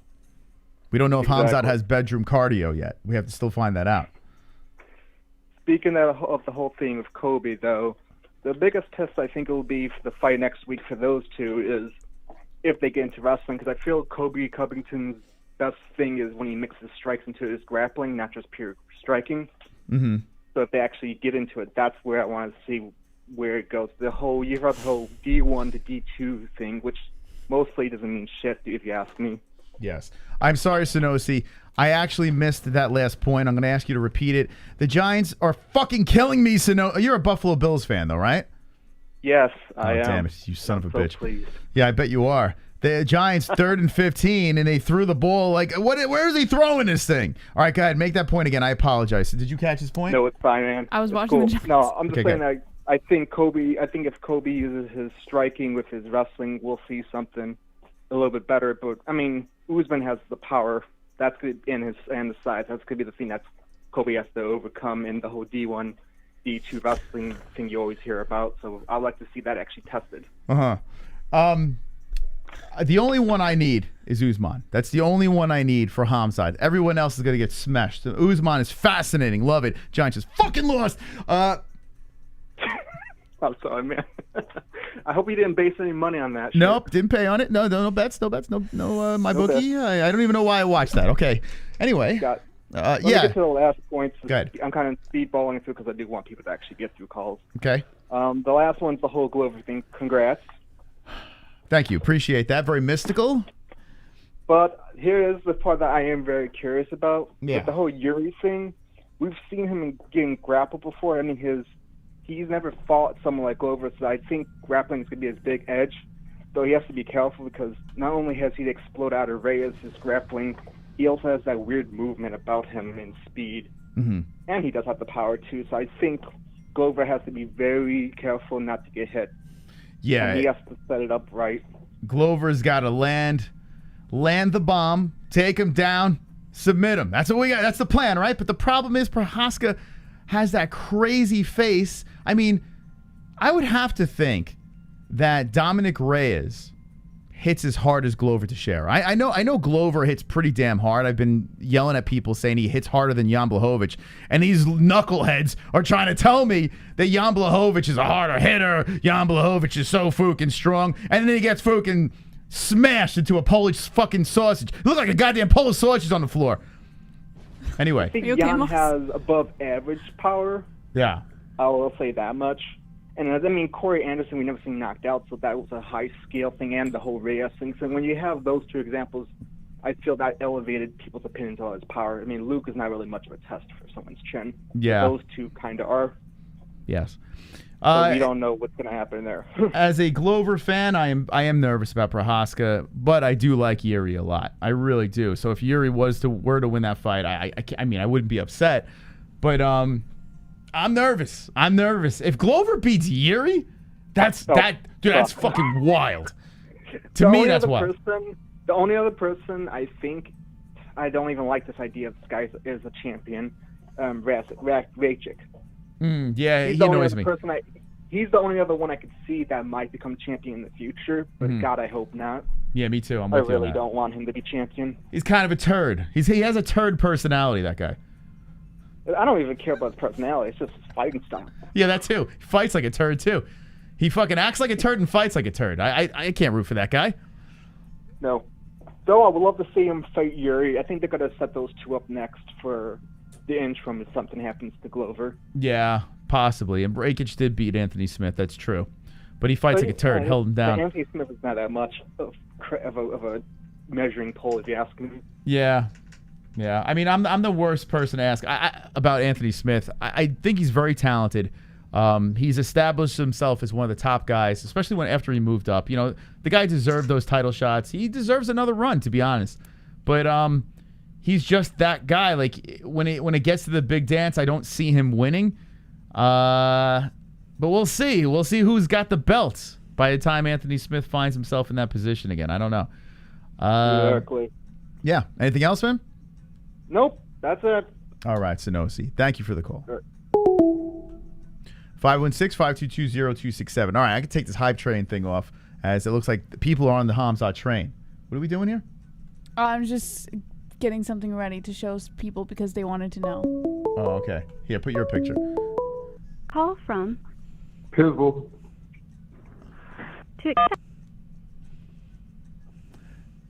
Hello? Chuck? What was his name? Pizzle? No. What's the other guy's? What's not the Cliff. Other? Is this Cliff? No, this is Pizzle. Oh, Pizzle. I keep getting confused. You guys sound a lot alike. Oh, okay. Yeah. How's it going? I'm doing good, man. I'm high. I'm flying high right now. I'm very excited and happy. How are you? I'm flying high too. Nice. Very nice. Tell me what's on your mind, man. So I was gonna ask the referee that let that fight go on. Yes. They said they kicked him out. Is that right? Yes. Now, like, did they actually kick him out of the venue? Like, they made him leave the building? They arrested him. No, I don't think they made him. I don't think that they went that extreme. They just kicked him off the card. Like he couldn't officiate any more fights for the rest of the night. He will not ref another UFC fight ever again. I mean that is obvious. Okay, well, no, that's understandable to suspend him like that. But I was like, did they actually kick him out of the venue? Like they told him, you got to get the fuck out. They handcuffed him and yeah, they waterboarded him. Yeah, it's nuts, man. It's crazy, right? Yeah, because they don't play in the Persian Gulf like that, you know. Yeah, they beheaded him. they lopped his fucking head off. Yeah, it's embarrassing, right? You have an event over there in Abu Dhabi. They're trying to take everything very serious. They're probably a beautiful place. You know, the whole lead up to treating everyone like kings and queens. And then this guy comes in here. Yeah, spoils the party. Yeah, you got to get him out of there. Yeah, you know, I got to say, for years I would have said Herb Dean was probably the top ref, but now I got to say, because Herb's been tripping lately, so I've got to say, in my opinion, Travis Herzog is probably the premier ref. Yeah, out Jeff, there right? now. Isn't it Jeff Herzog? Wait, what's his? Is it Travis? Jason Herzog. Oh, we're both Come wrong. on, Moss. He's all we know is he has a Hog in his name. That's all I know. Jason. Jason. Doesn't he kind of look like Ethan Hawke? Yeah, he looks like Ethan Hawke and the other guy that looks like Ethan Hawke. Who's the other guy, Jess? Help me out. I always get Ethan Hawke confused with like Kevin Bacon and some other guy. They all look the same. That I don't know. That Ethan Hawke face. He does look like him a little bit though. Him and Herb Dean could recreate Training Day. Yeah, that was a good. I like that. Yeah, I would watch that. No, but you know, on a serious note, man, I'm so happy for Glover, man. I can't even tell you. It's like, you know, I called in a while back and said that I really wanted him to take it, but I didn't know if it was possible. But yeah, it's just good to see a guy like that. You know, been putting it down for a number of years. You know, they denied his visa a while back. He couldn't even come over here and fight. Yeah. And he was on like I want to say like a 12-fight win streak. He couldn't even get a visa to come over here and fight. And he did it, man. He pulled it off. Yeah, he was supposed to be in the Ultimate Fighter or something like that, and they weren't letting him. No visa, the whole deal. Yeah, it's crazy, man. It's nuts. And then, you know, I look at the John Jones fight and say, hey, he lost to a cheater. So, that, you know, I can't even kill him for that. He may have been champion then. I mean, he's clearly the top light heavyweight, because if you look at the guys who have beaten him, none of them are associated with the UFC no more. Mm-hmm. Gustafson, Rumble, they're not in the league no more. So it's like he's really holding court right now. Yeah, it's true. And it's funny. I see Bellator running around now saying that they have the better light heavyweight division, and you know they can make without John Jones. The playing field does even out here, and with Corey Anderson looking so good and having wins over both of those guys, it's an interesting question, you know, with Bellator. But I think it's fun. I like it's more evened out now. Like 155, the same thing. Everything feels fair now. Yeah. So we got a big card Saturday. I was just gonna ask, who do you have? You got Rose or you got Weili? Oh man, Rose. I'm still undecided. I feel like I want to pick Rose again. I mean, she literally destroyed her in the first fight, but there's like a part of me that's thinking no hair Weili Zhang or Zhang Weili, whichever order you say it. She doesn't have hair anymore? Yeah, she lopped it off. She went Rose. Really? There's like two Sigourney Weavers fighting each other. She took it all off? Yeah, and it's like Sigourney Weaver shaved head versus what was that the one that's with Ashton Kutcher? What's her name? Demi Moore. Wait, it's like a why'd she Demi do Moore. it? Why'd she do it? What was the one chick's name? She ripped up a picture of the Pope on Saturday Night Live. Oh, Sinead O'Connor, yeah. Sinead O'Connor, yeah. Yeah, it's like Sinead O'Connor versus Demi Moore fried rice. You know what I'm saying? Yeah, but it should be a good one, man. They ending the year right with some banger cards. That's right. It's gonna be good. This year is ending very nicely. I love 2021 has been a magnificent year for UFC cards. A couple of weird fight night duds in the mix, with a handful. Everything else has been fantastic. Oh, before I forget, what did you think of Ratlet, man? Oh, what I think? I don't know if I spoke enough about him, Pulse. I mean, he picked old boy up and walked him over to Dana like he was a fucking trophy or some shit, and like, this is what you call a welterweight contender? I don't understand how people are not on this hype train yet. I mean, the dude is a freaking animal. Like this, he's a mutant. This guy. I agree. It's just a matter of time before he's in the title picture and title fight. Yep. And then also, lastly, I wanted to say, I mentioned something in the Discord, and Glove Touch, and Sean Hart said I was crazy, but I feel like Dan Hooker threw that fight. What? Why? Yes. Okay, let me explain. Okay. I picked Makhachev to win that fight. You can, just to say it, you can check my video. I picked him to win that fight. So post 267, I'm not surprised that he has the W. I picked him to. Who'd you pick in the main event? I was rooting for Glover, but I picked Yan. That's right. Okay. All right, go ahead. Back to your point. I just wanted to know.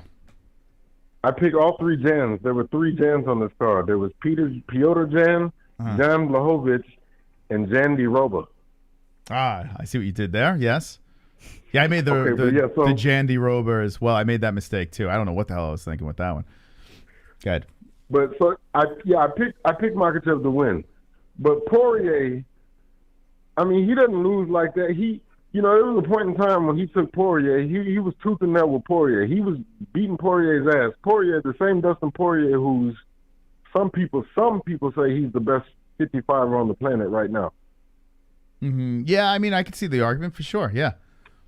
Okay, and Makhachev, it took him a few rounds to beat Drew Dober. So you're telling me he goes in here and just, I mean. Well, I mean, if you want to play MMA math and stuff like that, didn't Poirier go a decision with Hooker, or I can't remember now. Didn't they go a decision, or am I can't fucking remember. Wait, hold on a second. Yeah, no, I believe it was a decision. That's what I'm saying, though. Yeah. Just Poirier, the guy that is arguably the greatest lightweight on the planet. Yes. And you go in there and I don't know. It's just something was off about him all week, and I don't know. It looked like, it looked like he threw that fight. I don't know. Okay. I expect him to put a better showing than that. Yeah, I missed your point there. I understand what you're saying. So the guy that went the distance with Dustin Poirier, guy, he's a beast. But then again, think about the Michael Chandler fight. Like, he should have done. He looked scared shitless. Do you think he threw that one? No, but he was putting in work against Chandler for a split second before he got rocked to sleep. There was no work. He was running for his life. What are you talking about? There was a leg kick here and there. It was a jab here and there. I don't know. I picked Makhachev, so I'm not surprised that he won. But to see him go in there like that, it was like, yeah, this is the guy that they're claiming as the next Khabib, and they're putting him on the pedestal, and he goes in there and ices Hangman like that. It was just. Well, Hooker was the lamb to the slaughter. He really was. I didn't think it was going to be that fast, though. That did shock me a little bit. I don't see dive or anything. Maybe the moment was too. I mean, he just got flown to Abu Dhabi on short notice, fighting the next Khabib.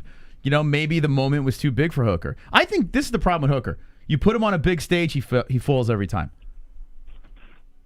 Yeah, you're right. You put him in the big dance, he fumbles. He fumbles at the goal line every time. Like he can't drive it in. Like the Giants today. He fights like the Giants.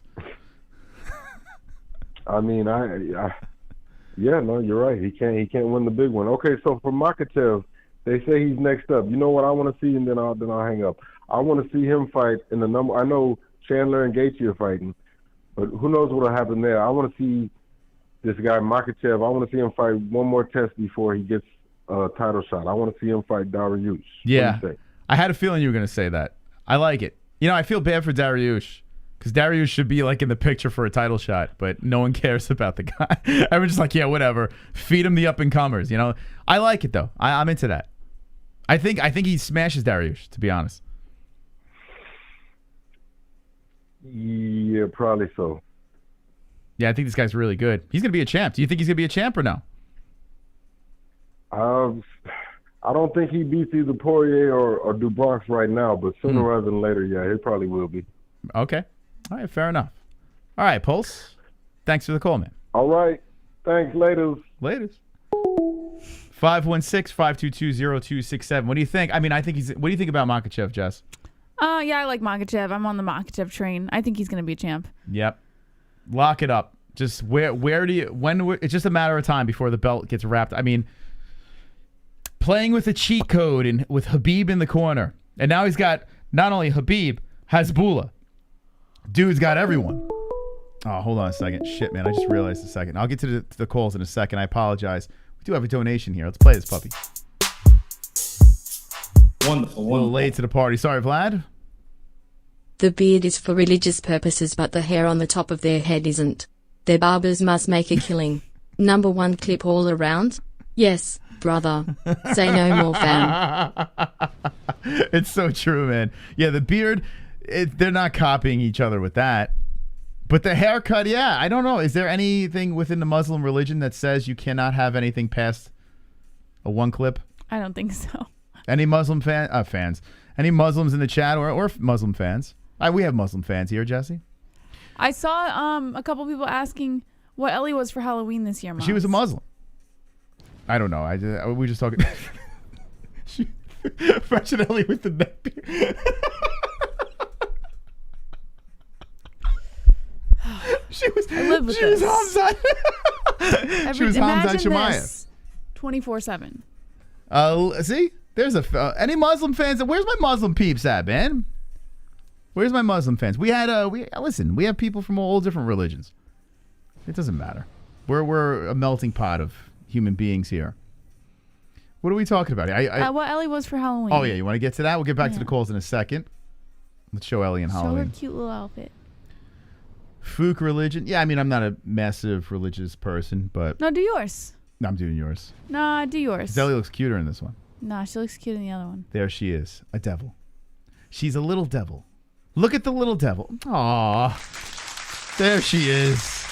Little chunker.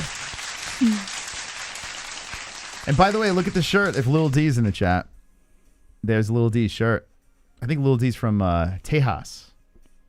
There she is, a little devil. It's kind of funny since all our neighbors are like super Christians and stuff. And here we go, the devil family. The devil family coming in there. All right, 516-522-0267. Sorry about that. Whoever was calling in, try again. I apologize. We have to show the baby. She has such a cute little smile. Okay, lots to talk about here tonight. I do want to know about the hype train, your feelings on Glover Teixeira. I mean, call that shit. Pay me. The reaction was priceless. They're saying it's up with the Jesse Izzy reaction, Jess. They said they wanted to see it side by side. I did lose my shit. Well, call from. I thought I was going to have a heart attack. I'm not gonna... True. Oh, what do you say? To accept, press 1. How do I repeat that? Send a voicemail, press 2. Did you get it? Welcome to the MMA-Holes. I didn't quite hear your name. What's your name? Tony Trill. Tony Trill. What's up, Tony? What's good, Mars? Hope you guys are doing good. What were y'all thoughts on 267? 267 was wonderful, wonderful. Right, Jesse? Yes. Yes. Sir. What did you think about it? Right now, probably best card of the year. Yeah, I'm definitely with you. But definitely main card. Main card was fire. Yeah, preliminaries, I thought it had its moments and it had little duds here and there, but just, I'm going to be honest, the Khamzat Chimaev early on that main card got me fired up, man. And then everything else was like gravy after that. Definitely. And you were right about Glover. You got to give him credit. Like that was a bit heavy underdog. And I think he's on a 6-fight win streak. Yeah, it's kind of weird, the disrespect that Glover Teixeira has been getting. Less losses than Jan Błachowicz. The man is a stud. He had a title shot before, and everyone got blinded by the age. Really, yeah. And those are good names on that list, too, before the Yan fight. You had Smith, you had Santos, Kutalaba. I forget the other one he had. Yeah, Glover, probably Krylov, I think. He fought the who's, and Thiago Santos is a guy that really stood out. A guy that beat, here we go, MMA math, a guy that did beat Błachowicz. And Glover got his ass whooped early in that fight, but came back and submitted him. So, the heart of a lion. Definitely. But yeah, I think Khamzat. You are very excited. What, are you always this excited? Oh yeah, for sure. But if I had to look ahead, I'd say 268 should be good. 268 should be really good, but 269 looks really good. I think 269 might be 267 level. Yeah, I think I'm excited about 268, but I think 267's better. And I'm with you. I'm kind of more excited. Listen, I want to see Colby and Usman. The first fight was amazing, one of the best fights that I've come across. Good times. But I kind of don't care about Jingliang Li and Rose. I don't know. Maybe I'm not I don't know. Jess, you care about that fight? Yeah, I think it's a good fight. Yeah, it's good. I'm interested, but I'm not like, oh, I can't wait. No, I couldn't agree more with you. I feel like, yeah, I'm going with Usman because I just think the inactivity with Colby, all he did was beat Woodley. Usman's got Masvidal twice and Burns since then, and his striking's definitely gotten better. He changed camps. He got, like, definitely improved since the first fight. And the Whaley fight should be a good rematch, too, but I think the most hyped fight I am for 268 is probably Gaethje Chandler. Yep, there it is. This is the fight. This is the fight we're all fired up about. I mean, there is 0% chance this fight sucks. It's complete fire. So, yeah, this is the fight right here. This is the people's main event. Who are you leaning towards? Oh, damn it, you put me on the fucking spot. Man, I tell you what. I'm going to go Chandler. I'm going Mikey Chance. Yeah, I'm going Chandler, too. I'm going with Iron, but I know who Jesse's going for. Yeah, my boy Gaethje. She's going Gaethje. Gaethje's a dog. I'm not tripping, but I don't think he's gonna come out like. I'm trying to think of a good win. Like, I don't think he's gonna come out like the aggressive Gaethje, like Edson and trying to think, not the James Vick one. Yeah, one of the not like the Cowboy, not like Edson. I think he's gonna come out like in the Tony fight. He's gonna try to be less volume, more technical. I think Chandler's just going to try to blitz him. And if he goes to the ground, I got Chandler in that. Yeah, you saw Gaethje don't want to wrestle anymore. By the way, it looks like Chandler's the slight underdog. I will 100% put money on Chandler. Yeah, I'm going Yeah, I would put money on Chandler. For 260, yeah, I lean towards that. Yeah, for sure. I like Cheeto, though. I like Cheeto. You liking Cheeto, huh? Cheeto fighting the vet. Okay. Tell me more. I think Edgar just got that flying knee. I don't know how he's going to recover from that. And plus, Cheeto's, he gets grimy with them elbows. And people looked at me sideways when I said this. I thought Cheeto did better against Aldo than Munoz did. Oh, wow. And look at this. Cheeto's the favorite in this fight. I tell you what, I kind of like it, Frankie. I don't know. Maybe I'm biased. The Joyzy guy. I kind of like Frankie in this one. I feel like the vet can get it done. I don't know, man. That is a tough fight, though. It really is. And Frankie's now 40. Cheeto's, he's a tough dude. He beat the greatest of all time, Sean O'Malley, so. Yeah, for real. All right. Thank you for the call, man. Appreciate it. Have a good one. Who did he remind you of, Jess? My brother. Yes, I felt like I was talking to your brother. I should have asked if he was in the military. Let us know in the chat if you were in the military. Affirmative. Yeah, very robotic. Only my brother's a little more robotic than that. I don't know, man. That was pretty dead on. Yeah, my brother's like really difficult. Was to that your talk brother? to. It was weird. All right. It's a nice guy, though. Very nice guy. Thank you for the call. 516-522-0267. Give us a call. This is a pretty good fight. I tell you what, I think I'm going Frankie with the under with this one. I like the two unders. Jess, I'm going to waste all of our money in my bookie. I'm going to drop it on Edgar and Chandler. I'm feeling it, baby. Yeah, see, the baby's feeling it too. I heard her. Who do you guys have? Chandler? Let me take this Khamzat thing out. It's been the same. 262 votes, and everyone's on the train. We're all on the train. All right, let's see what they say in the chat. Always biased against the Spanish guy, says Mike Souza. Who, me? Am I always... Wait, hold on. Let me think about this. Am I always biased against the Spanish guy? Against the Spanish guy? Let me think if I am. Pick a fight. Let me see. Always biased against the Spanish guy.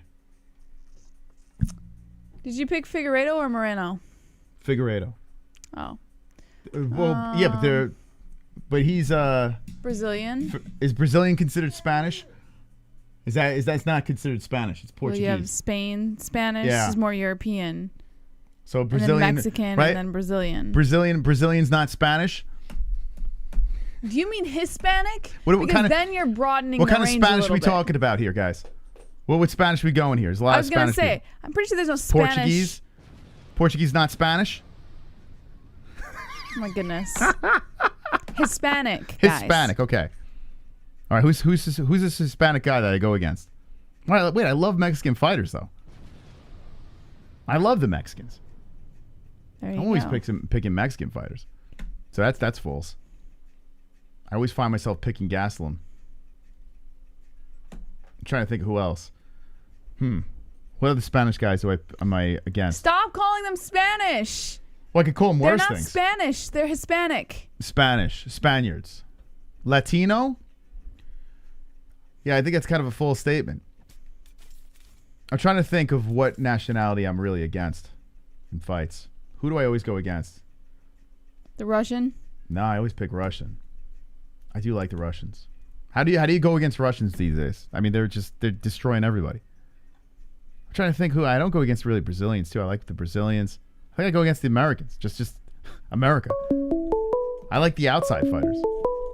Other countries are cooler. Call from. Who?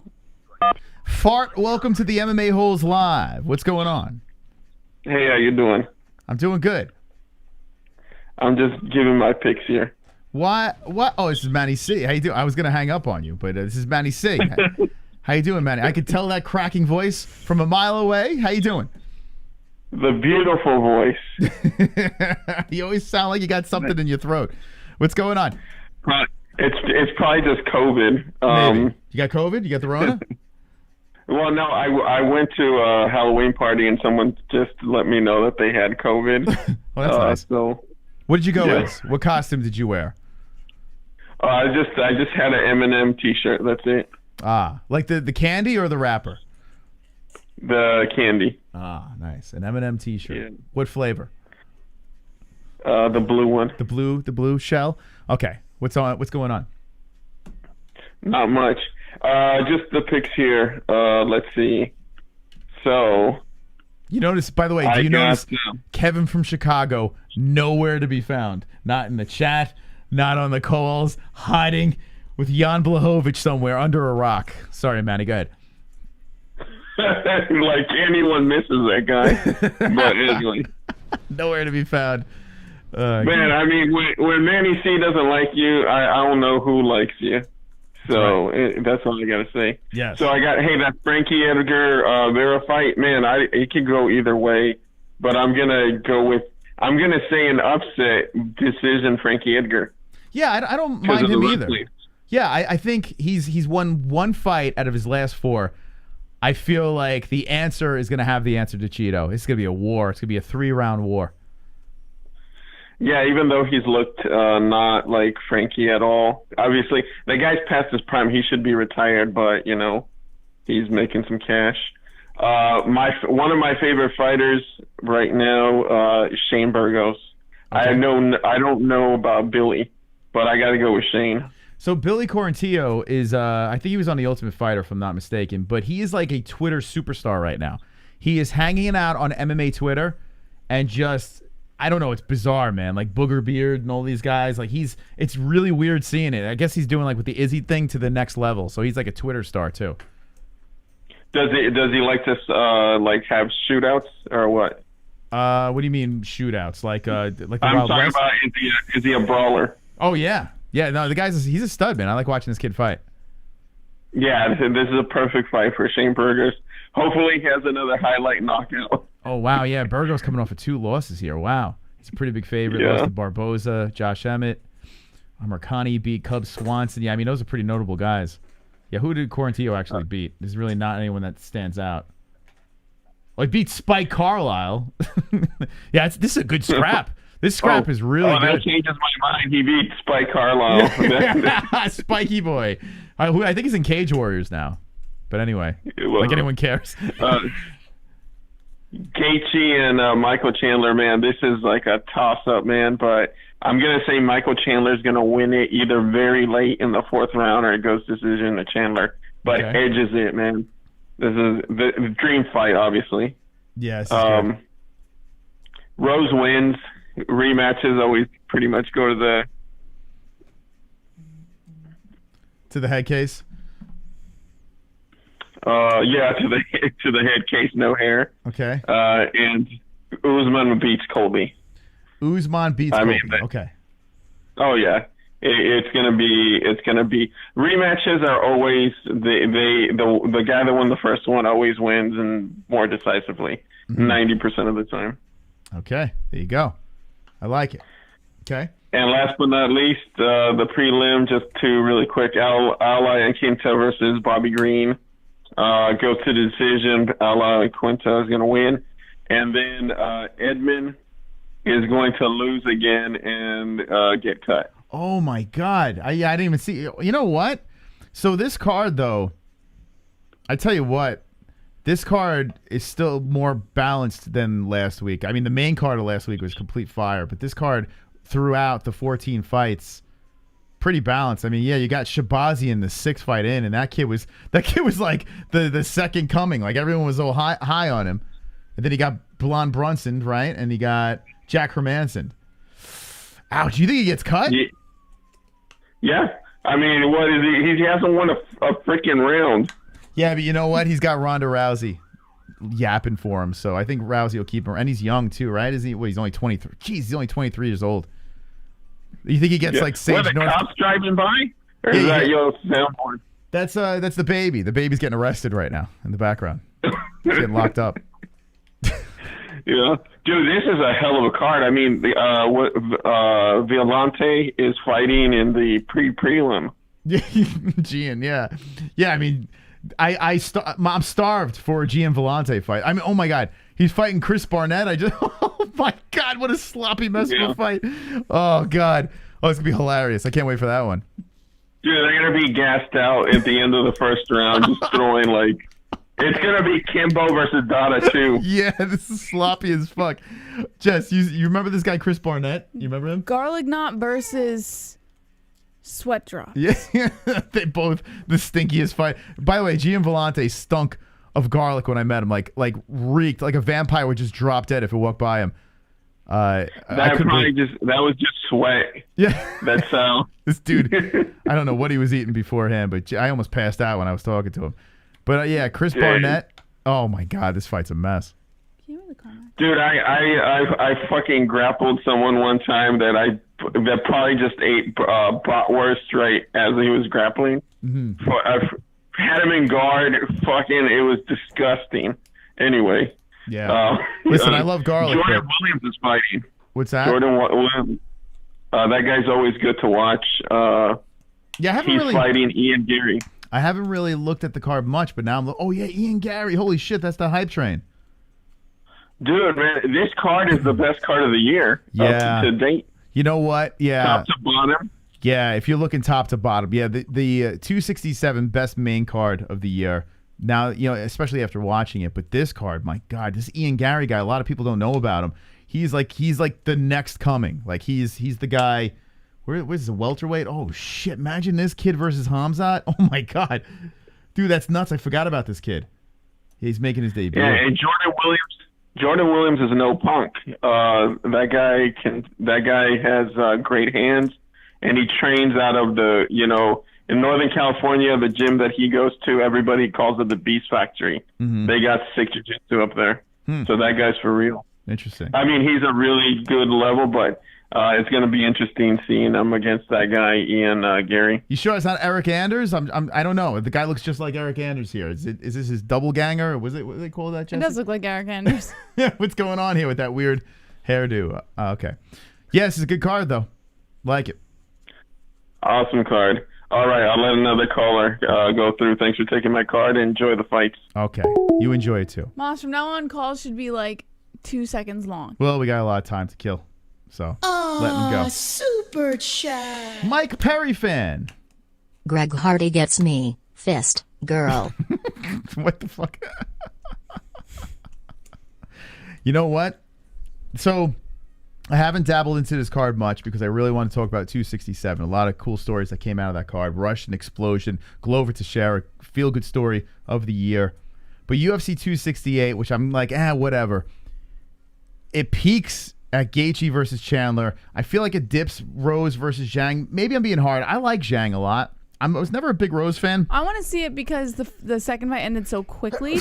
Yeah. And I want to see if Rose actually does have it in her against Zhang long term, you know? Excuse me, that's the COVID. I'm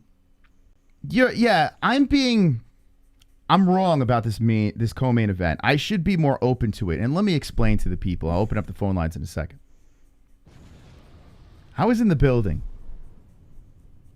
when my beautiful Joanna Jędrzejczyk was there. Hey, it's me. I'm defending belt. Winks, kisses, blowing kisses, the boogie woman, I was in the building, and I was all excited because I was there to see Joanna Jędrzejczyk destroy Rose Namajunas and keep the party going, because I like the Boogie Woman. I was a big fan of the Boogie Woman as a champion. And Rose Namajunas took her soul, like legit, and the crowd went nuts, and it was a great story with Rose, and she's the type of girl that keeps on coming back, and she's got tremendous heart. I don't know why I can't sink my teeth into Rose, though. I don't know what it is. Maybe it's Pat Barry. I don't know what it is. I just can't latch on to Rose Namajunas. She's a phenomenal talent. I just can't get it. I like Zhang Weili better, to be honest. I miss Joanna Jędrzejczyk. So maybe the problem is this, Jesse. I'm incredibly just anti-Rose. I don't know. Maybe I can't be unbiased with the girl. I don't know what it is. I don't care anymore because I'm hurt. Yeah, I don't She like. took my JJ I'm out. not like the biggest fan of her or anything like that. I just think the fight is interesting. Yeah, it is an interesting scrap though, because Zhang Weili had a million excuses. Said the whole communist thing or whatever the hell she was saying, and Zhang was getting booed like crazy. Rose is gonna walk out to people throwing roses. They're going to be chanting her name. Madison Square Garden's going to be booming for Rose. And Zhang's going to get booed out of the building once again.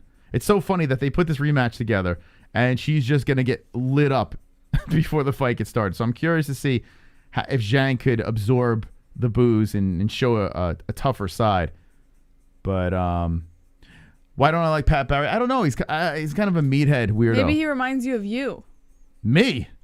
What do you mean me? What the fuck? What? I'm a dope, but usually, like, the reason people don't like certain other people he reminds is me because of, there's like a quality or some sort of like yeah, please explain yourself here. characteristic that reminds you of you or that you might possess. When has Pat Barry ever became a witty talk show host that has mystical predictions? When has this ever happened? When have I ever looked in the mirror and said, Pat Barry? And are you attracted to Pat Barry? Is there something I should know here? Because I'm contemplating suicide, like the great Papa Roach said.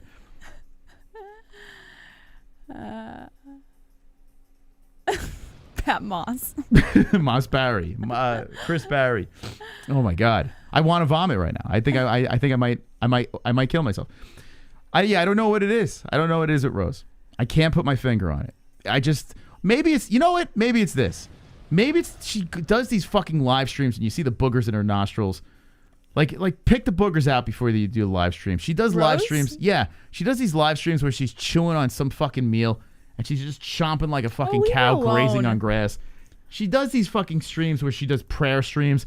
I'm going to say some prayers for some people. Shut the fuck up. Fight. So she's not allowed to have a personality outside the cage? I can't relate. She's a head case. Pat Barry beats the shit out of her. I don't know what the fuck. Is that what it is? Because I beat the shit out of you? Is that maybe? Yeah, that's probably it. I don't know what it is. I just can't relate to Rose. She went all psychopath, lopped the hair off.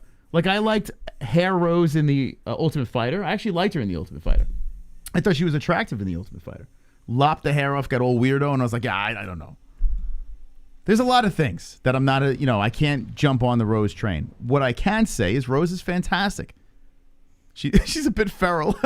It's a pretty accurate way to put it. I just can't relate, If I can't really relate with a fighter at all, I just find it hard to root. Well, I think because she's a little nutty. So I think she's a little off. But I mean, it takes a certain person. No, yeah, but not Rose off. Like I'm not nutty, but not like. Oh, now I realize that we're Pat and Rose.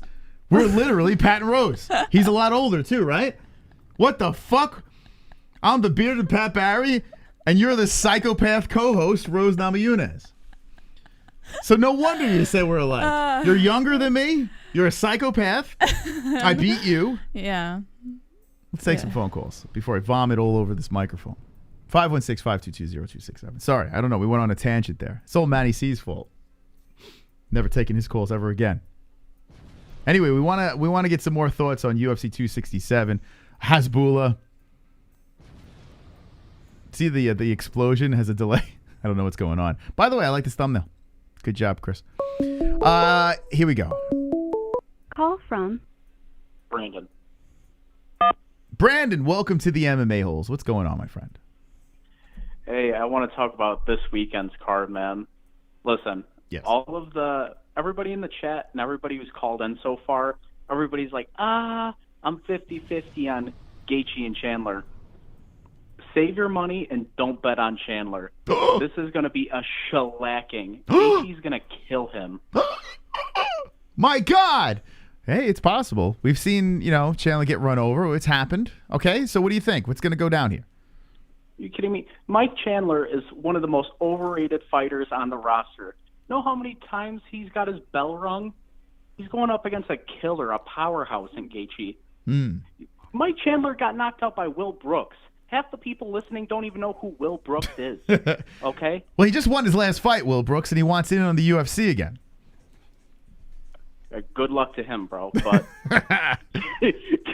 Gaethje is going to get this win, man. I think just because Gaethje hasn't fought in a while, I think a lot of people have forgot the showman that he is. I think it's just going to be one-sided. Okay, what about, though, the wars he had with Eddie Alvarez, and we'll play the MMA math game, and Eddie Alvarez taking out Gaethje, the smaller, compact fighter that does have wrestling and probably won't be afraid to use the wrestling. Gaethje has a wrestling background, but he doesn't want to use it in the MMA cage because it makes him tired. What if Michael Chandler says, okay, this is going straight to the ground. I'm taking this guy down. I'm going to try to hump him for however many rounds he can do it for. I mean, he could. Yeah, you were talking about the wars with Eddie Alvarez. I forget how many years ago that was. Yeah. Just, how old is Mike? He is 57. No, he's 35. Okay, he's a little younger than I thought. But how, besides Khabib, who has really utilized the wrestling against Gaethje? It always made me scratch my head. I think everyone heard the stories of Gaethje and his wrestling days and this and that, so everyone just completely said, nah, I'm not going to go that route. And Khabib showed everyone that, listen, well, then again, Khabib's on another level. So to compare, the game plan with Khabib's game plan, it doesn't really line up. But I would imagine Michael Chandler's going to try to stand in the pocket for a limited time. He says he's going to make it a war, but if he's smart, you try to take the man down and play that game, try to tire him out. Yeah, he definitely could. I'm staying on Gaethje. But another thing, I want to touch on another lightweight potential matchup. Yes. I was a diehard Tony Ferguson fan. I still am, but he's not going anywhere. So I still have hope that the dream matchup we missed out on is still possible. Charlie Olives is a reincarnation of Tony Ferguson. Islam Makhachev is a reincarnation of Khabib Nurmagomedov.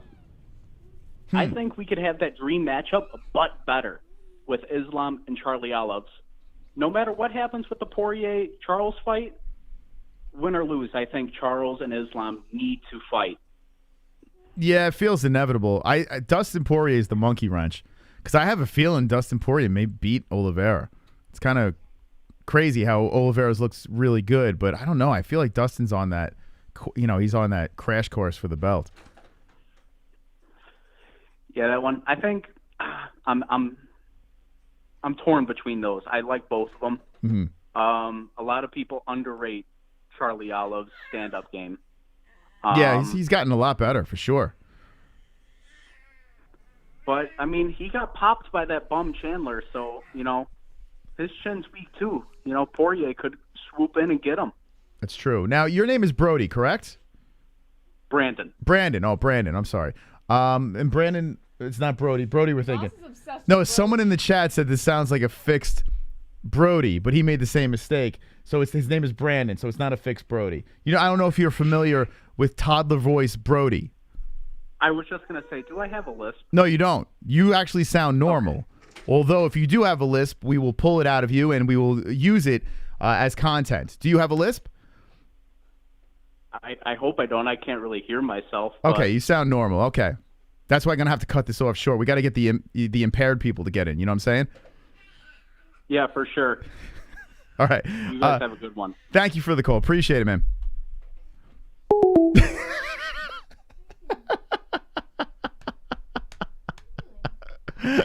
516-522-0267.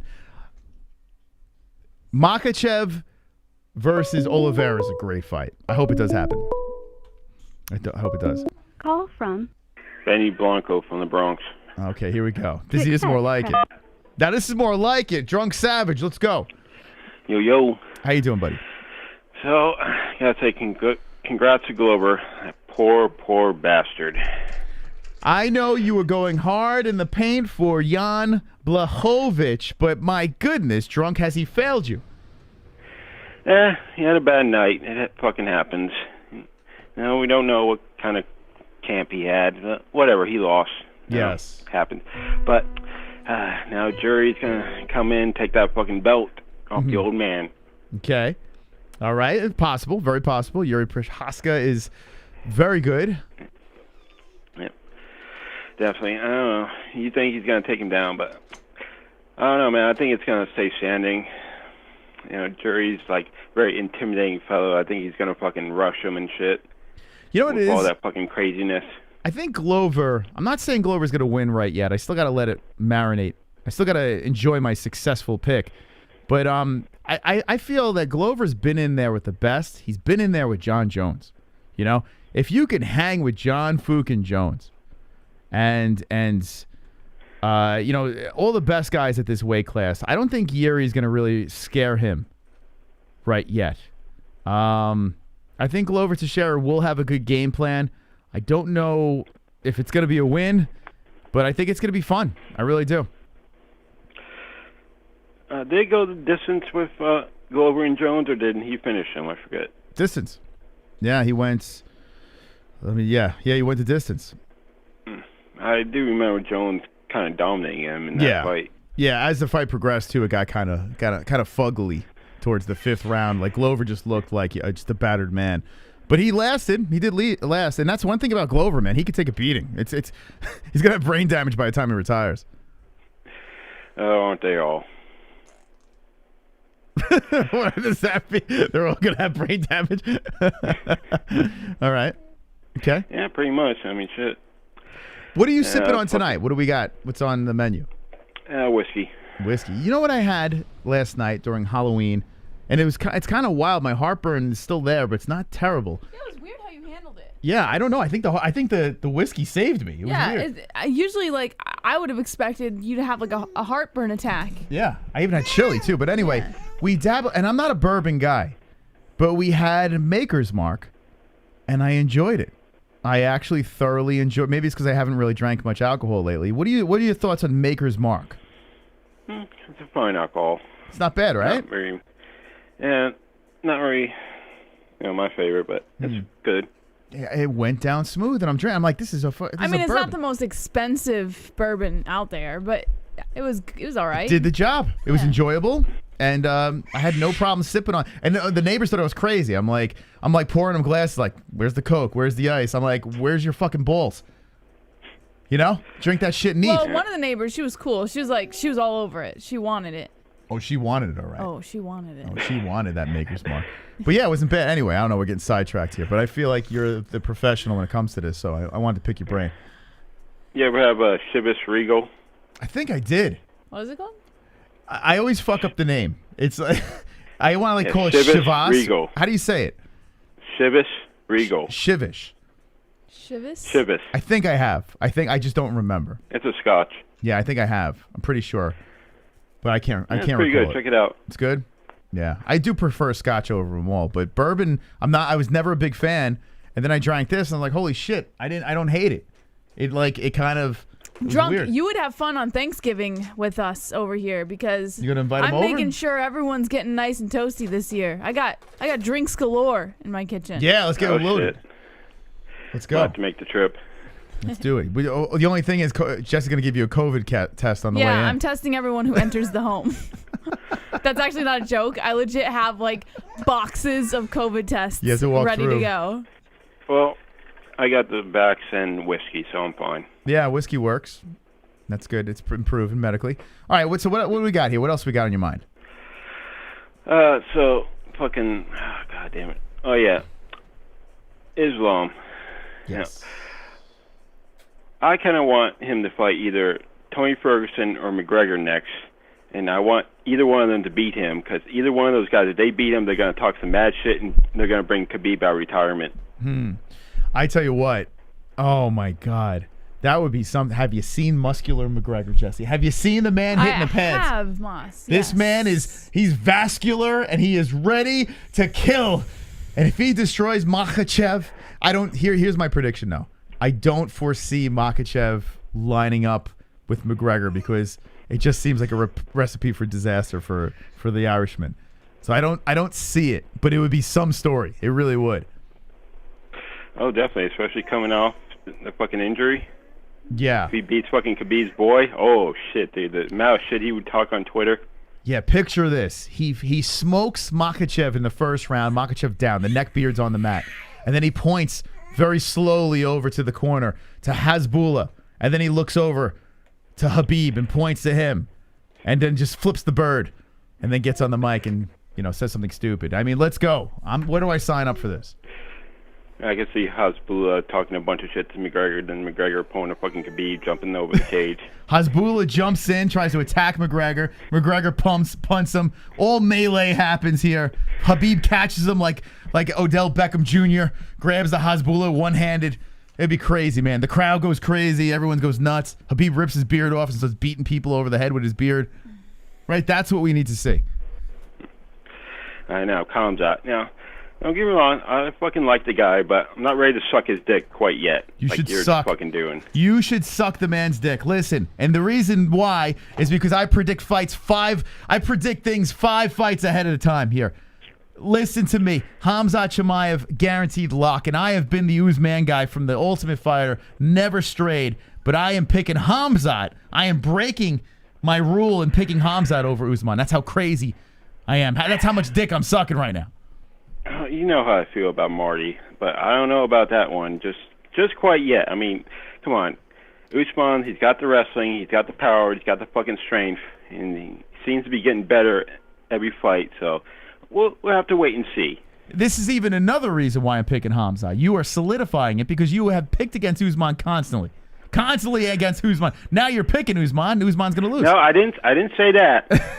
But I'm just saying, if anyone's going to fucking beat Khamzat at welterweight, it's going to be Usman. Yes, I would agree with that. Yeah, if anyone had a shot at beating him, it would be Kamaru. Yes, I saying agree with it's that. not a complete lock. That's all I'm saying. But he's going to lose. Kamaru's going to lose. Kamaru's going to try to dodge him. Ali Abdelaziz, they're both Ali guys. So Ali may even talk. Think about this.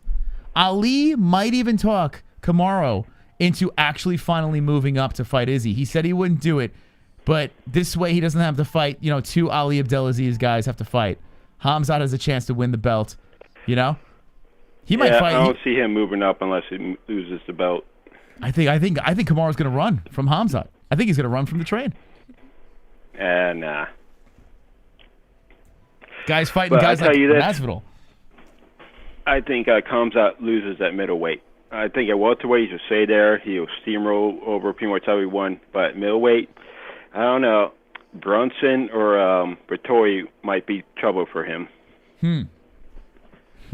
Brunson, you're saying blonde Brunson, right? Not just regular Derek Brunson. Okay. How many fucking hype trains that guy derailed? Blonde Brunson is the hype train Terminator, but I think Khamzat Chimaev is a little something special. I think there's something here it's a little magic. He's got magic. He's never been punched. Guy like two times. No. I mean, look at fucking Johnny Walker. Everyone was up his ass, and then Corey Anderson comes along. Everybody's got their fucking Corey Anderson out there. Yeah, but Johnny Walker has been punched, and this guy, he's doing things that we've never seen before. Yeah, there's always that one guy that changes up the game, man, and catches you.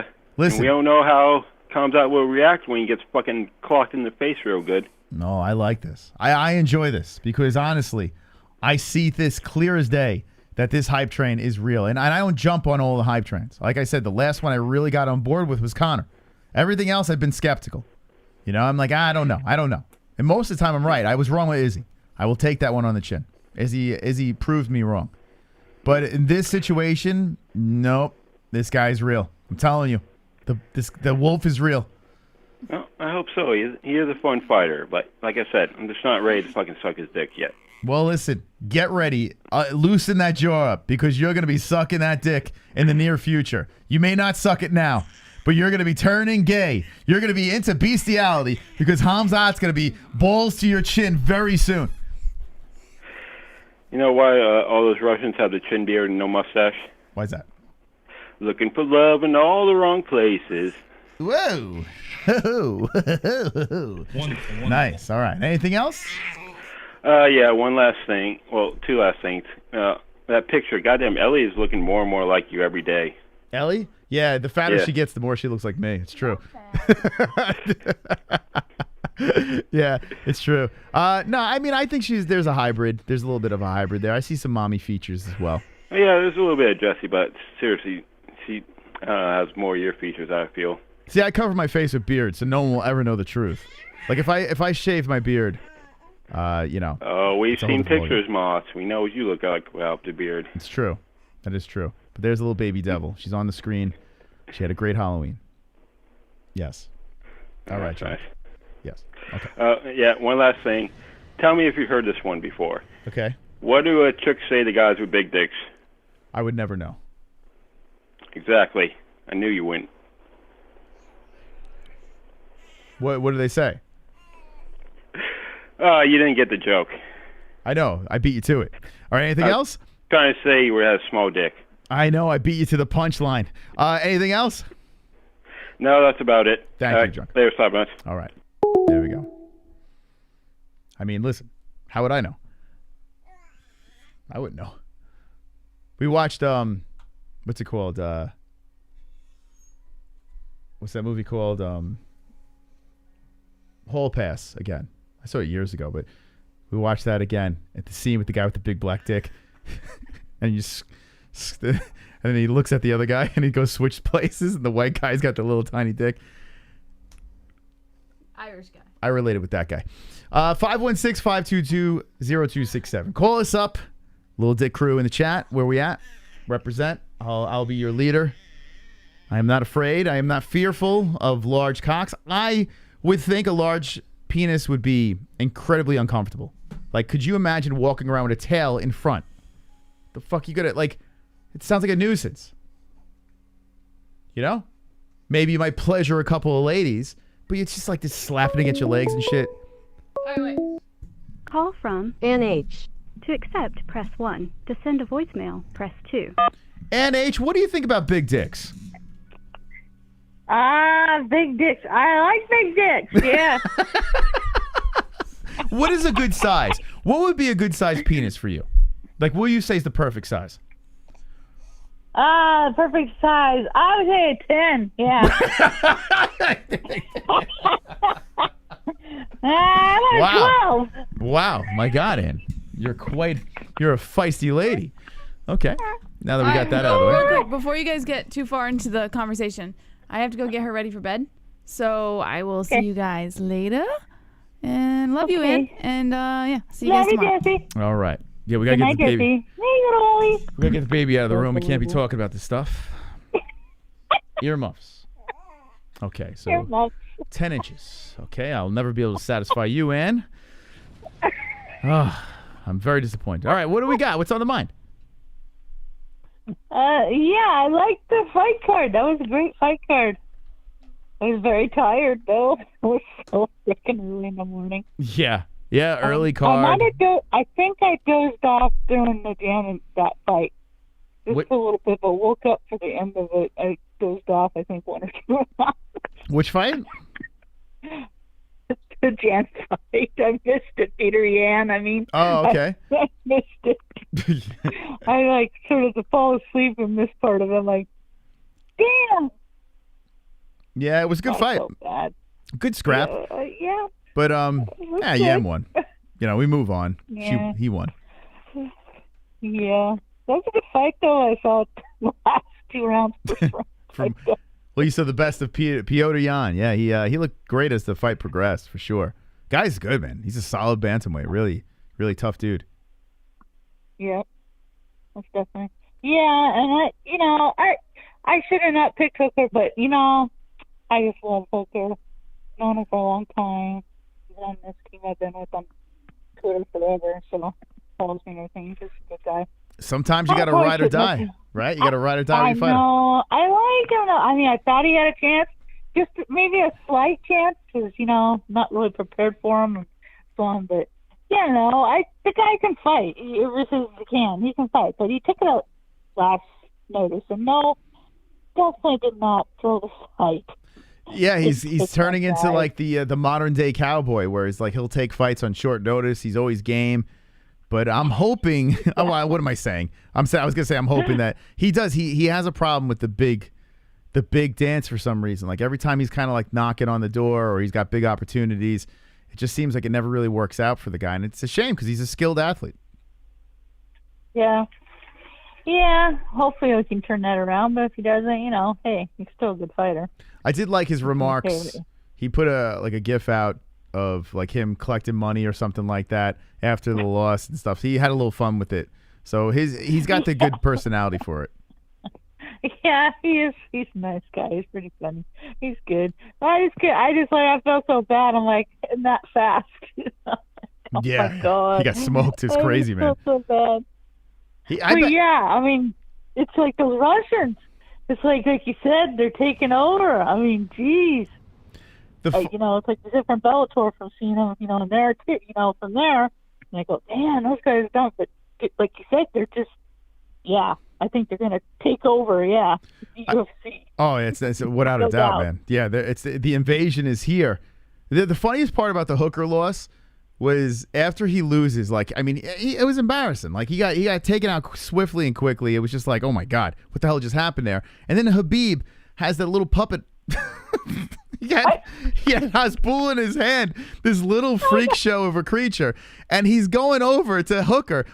He's just down, and here's this little like thing in Khabib's hand, like giving him respect, and you could tell Hooker's like, "Thank you, but can you get that little thing away from me? This is not the time for this mutant next to me right now." He's just like introducing him to Hasbulla and shit like that. Like I was like, "What's going on?" Poor Hooker, man. Oh, yeah. I mean, he was just parading him around. I thought that was funny. They were picking him up like, I don't know, like he was like a 3-year-old or 4-year-old. Yeah. The kid's 18 years old. They're picking him up like he's like a freaking infant. What's going on? Hey, like you say, but, oh, well. Oh, it's so funny, man. So he's popular, so, hey, what can you say? But yeah, I should have gone with Glover, but I thought the Polish would win. Oh no, you fell for Yan. He's okay. Yes, I did. He had an off night. I don't mind Teixeira. He's just not my favorite fighter. Mm-hmm. I don't mind him, and he's a good guy, and he's a fighter. But I just didn't think he'd be able to do it. But hey, you were right. What can I say? That's right. I was right, and it was amazing. I only missed 3-2 that night, but boy, when I missed those two, Hooker and him, that really. Oh wow. A lot of points. Yeah. Well, I mean, the good news is, I mean, a lot of people did pick Błachowicz, and rightfully so.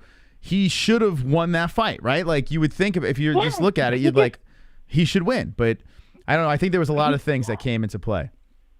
He didn't look like he was there, and I was looking at it going. I saw him. I was like, where he was looking. I was like, oh no. And I didn't know it would be that fast. He'd win. I didn't think he'd do that fast. I thought it'd be probably a little later if he didn't win. I thought it'd be a little later, but not that fast. But man, he just didn't look like he was there. That's all there to it. Yeah, Glover brought the pressure. Yeah, it was nuts. Yeah. But who do you think has the biggest hog in the UFC? Carl wants to know in the chat. If you had to guess. Well, obviously, duh. Hello, who's my guy? I love. Are you saying Cowboy? Hello, Cowboy has the biggest. Yeah. He's got a lasso in his pants. Yeah, it's not just his gun. He's packing some heat. Cowboy Cerrone. Okay. Interesting. Interesting choice. Okay. Yeah, we got some good fight cards coming up. That next one's gonna be good too. Yeah. UFC has been spoiling us with content. Loving it. Yeah, I think it's better than any other sport out there. Sorry about your football and all that. Yeah. That's what I like about UFC is like with football, now I'm going to be miserable for a week. Like a whole week of misery of me thinking about the Giants sucking every week. And then, but with fights, I mean, there is a week between fights, but there's so many fights. Like you have the Contender Series and, you got Bellator on Friday. You got PFLs and all these other organizations, XMMA, popping up that you just kind of, it's like one into the next. It's great, man. Yeah. I'm kind of getting in trouble for that. Oh, boy. Mike is not liking it, huh? He's not liking it. A little too much MMA going on. Oh, boy. So how are you going to make it up to him? I mean, you're going to have to make it up to him now. Yeah. And I got to get a... You're going to have to play with his Hasbulla. More chores to make sure I get done. Especially that one day it was bad. Back, all this stuff. I'm like, oh. Well, after this phone call, you should get on your knees after this phone call, whip out his Hasbulla, and slap that thing around for him. You know what I'm saying? Yeah, I'll do that. Take care of that Hasbulla. All right, Ann. Right. All right. Well, thank you for the call. Love you, MMA Holes. It was great. All right. Bye. Love you too. Have a good night. It's Ann H calling in. The Knitter. 516-522-0267. And they're going to get it. They're going to get it on. They're going to get it on. So anyway, this card looks pretty good. 268. We have some guests coming on Wednesday. We got Baby Hulk and a new personality from XMMA that we're bringing on. So we'll be doing a little of that. Friday, Fuqua Friday. We might mix it up with a little Bellator. I'm still undecided. And tomorrow we're doing the Contender Series. So we'll be let back for that as well. And then Saturday, entire card. UFC 268. We will be here hanging. Hanging with the boys. With the Call boys. from Sober Carl, a.k.a. to accept, press 1. The Lone Wolf. Looks like you're the final caller. What's going on, man? Sweet, again. Nice. Thanks, brother. Anyways, congratulations on the Mystic prediction. That's right, man. Many moons ago. I remember this. That's right. Could you? I mean, everyone in the chat was like, "What's wrong with this guy? How do we watch this guy? How is he making a prediction like this?" You could look back. I was with you. I'm like, Glover's gonna take this, and you're like, nice. See? And you're like, Carl's got Glover, and I'm like, yeah, I do. I'm like, I'm old school, and I saw him when I saw him fight John Jones. There was something, I don't know. John Jones, like, he did this arm maneuver. I don't know. He bent his Glover's arm really back to where it looked like it was gonna pop against the cage, but Glover took it anyways. But there was something he showed me in that fight. Yeah, I went all 5 rounds, but I'm like, this guy, for his age and for his credentials, he's no pushover. I did not. I mean, I was a little nervous. I'm not gonna admit going against John, but I had a feeling he could pull it off, and he did. So I was excited for him. And you. Thank you. Well, I was excited as well. As you can see, I was seeing stars. I'm getting too old for this. I'm doing these freaking reactions, and I'm like, my head's gonna explode. But I love this sport so much. There's so many personalities, so many fighters out there that you could just latch onto and root for, and it's just so much fun to watch. Isn't that the truth? And you gotta see him in real life, interview him. How long ago was that interview? 2 years ago? It was 2019. Yeah. Was it 2019? I watched the whole thing with you and Jess, and Jess, she made it seem like so much fun for the fans. Yeah. You guys were asking questions of whose nickname, of the fighters and stuff, and it was just cool to see because it seemed like you got the MMA-Holes at that fight just made it so much fun for the crowd. That was the goal. Asking questions, and Nick Normal was there and stuff, but that was pretty cool. And at the very end, the little girl she had an MMA-Holes shirt on. She's all showing it off when she left. I thought that was badass too. Yeah, we sold a bunch of shirts there, and I miss it so much. Going to like these regional promotions and running into UFC fighters that are in corners for these young and up-and-coming fighters. And the nickname game was, I forgot about it too. Actually, when I stumbled on the Glover interview, I watched a little bit, I ran through the stream, and I was like, holy shit, I forgot about that. The nickname game I want to bring back. I think that was so much fun because a lot of these fans have no clue the nicknames of these fighters. Like top fighters, they have no idea. It was wild. Yeah, it looked like it brought a lot of fun to like everyone there. And Jess looked like she was having the time of her life. You look like you're having a great time. I'm just like, I can't wait to see you guys back and interviewing fighters. And you know what's funny? That Jess would be like even a gazillion times better this time around. That was Adderall Jess. That was like anxious, nervous Jess. And she did great. Oh, really? Yeah, she did great I can then. Tell. Yeah, she did awesome. So I she would be nervous. light years even better this time around if we did those events. And I do. I bet she would. Yeah, once we get a babysitter and once COVID stops playing games, we'll be back out there for sure. Yeah, right on. Well, anyways, so I've been watching all the embedded, and I watched the Colby Covington fight against Usman again today, and everyone's looking past Colby. Everyone thinks Usman's got his number again, and I did too for a long time until I watched this fight today, and I saw how many times he wobbled Usman. Like, he buckled him a few times, and if he would have caught a couple combos, he might have laid him out, and he might have won the fight. And he said he didn't break his jaw, but I swear I saw image of his jaw being. Did he not break his jaw? So he's claiming the image is fake. That was released. The X-ray. He's claiming it's fake. I think he did break his jaw, but I think Colby's playing games here. Yeah, yes, that's what I was wondering because he said it was fake, but I remember seeing that shot anyways. His jaw looked sideways at the end of that fight. Like he looked like he couldn't even talk.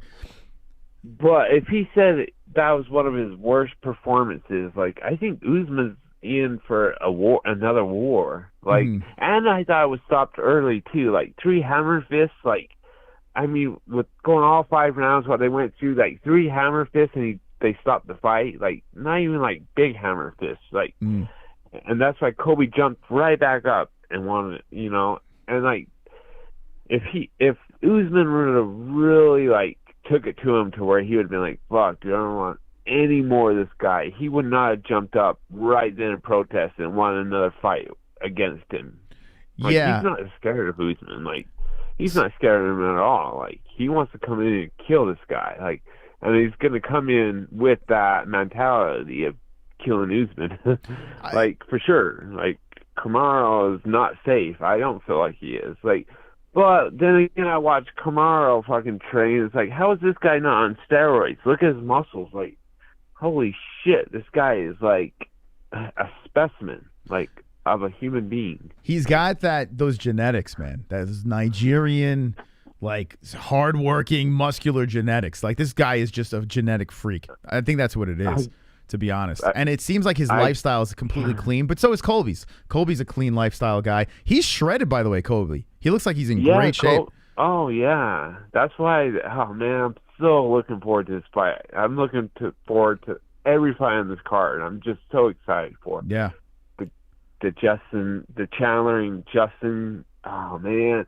Gaethje and Chandler, like, oh, man, Rose, and, oh, man, like, this is the best card for sure. Like the most excited card I've been excited for this year. Sure. Well, listen, it's very well balanced for sure. Like from the beginning to end, you got some really good scraps. You got Shabazian number 6. Like it's kind of nuts that Shabazian, a guy that not too long ago the UFC was like trying to line him up to a title path, the youngest champion ever. They were trying to lobby this guy as, and he's the 6th fight in, fighting a really tough guy. Another guy here, 10-3-0.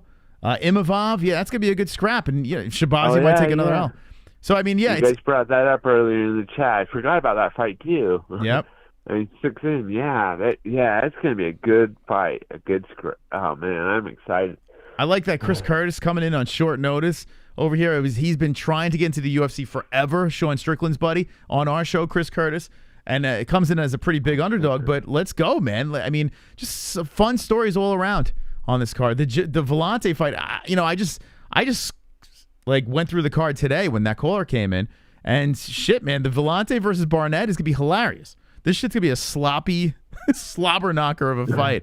It's gonna be hysterical. Let's go. I know. Let's go. Let's do it. I'm excited. All right. Well, yeah, Moss. All right, Carl. All right. Well, I guess I'm last caller, but That's anyways. Peace out to all the fucking MMA-Holes. God bless you guys. You guys are all my friends. Love you guys. Love you, Moss. Love you, Jess. Love you, Ellie. I guess that's all my shout-outs. All right. Thank you, Carl. Because I'm a We love lone you too. wolf. All right. Thank you, Carl. There is Carl, the lone wolf, howling away. Much love. Much love to everyone that called in. You guys are savages for calling in. Where is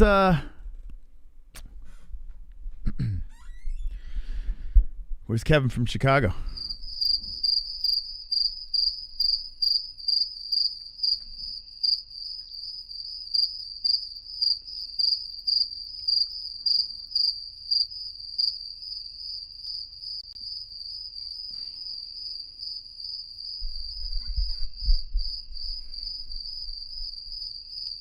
Polish Power.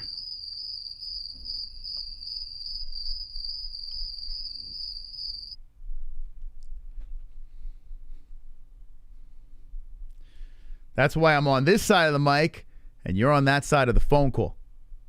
Kevin.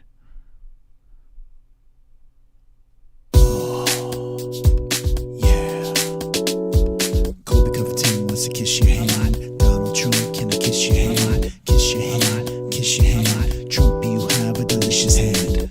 A lot. Chubbs! What's up, holes? Hope you guys had a great show tonight. I missed most of it, but I'm going to re-watch it because hey, this is a hell of a fight week. My picks: Covington, Thug Rose, Chandler.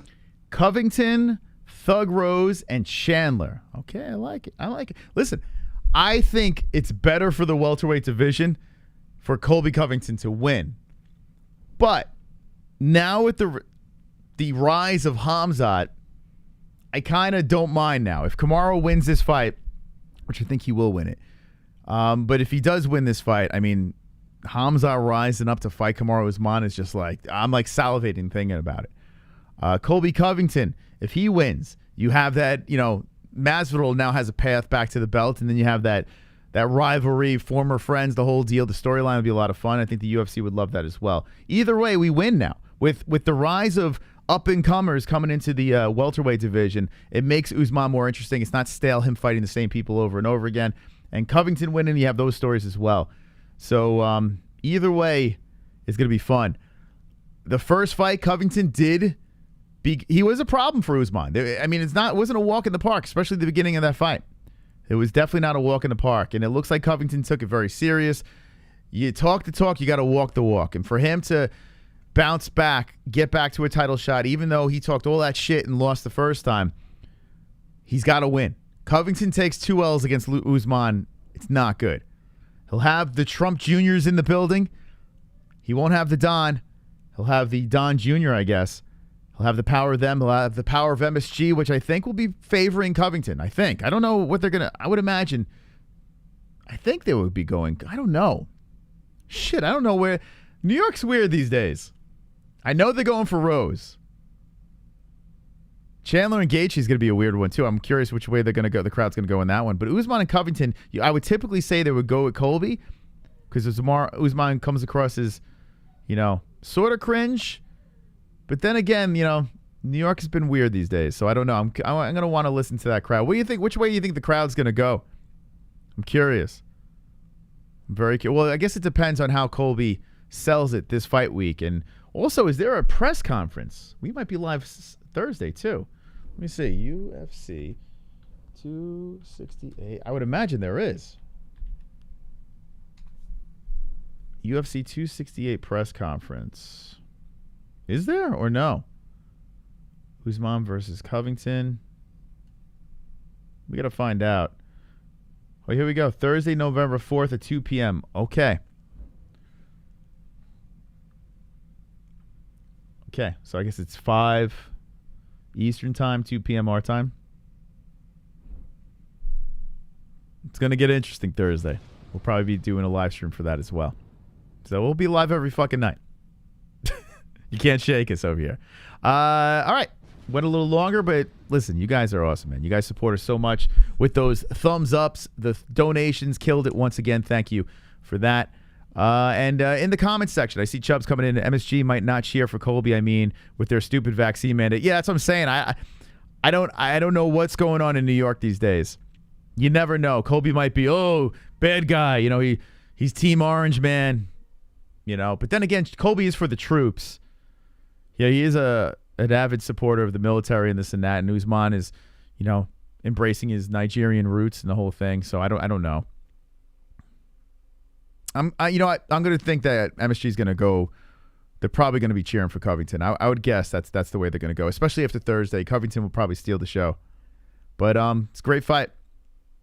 Or they'll boo both of them, like Gavin says in the chat. Let me know in the comments section. Talk amongst yourselves in the comments section. Let me know there. We'll see you tomorrow for the Contender Series. Don't be an a-hole. Be an MMA hole.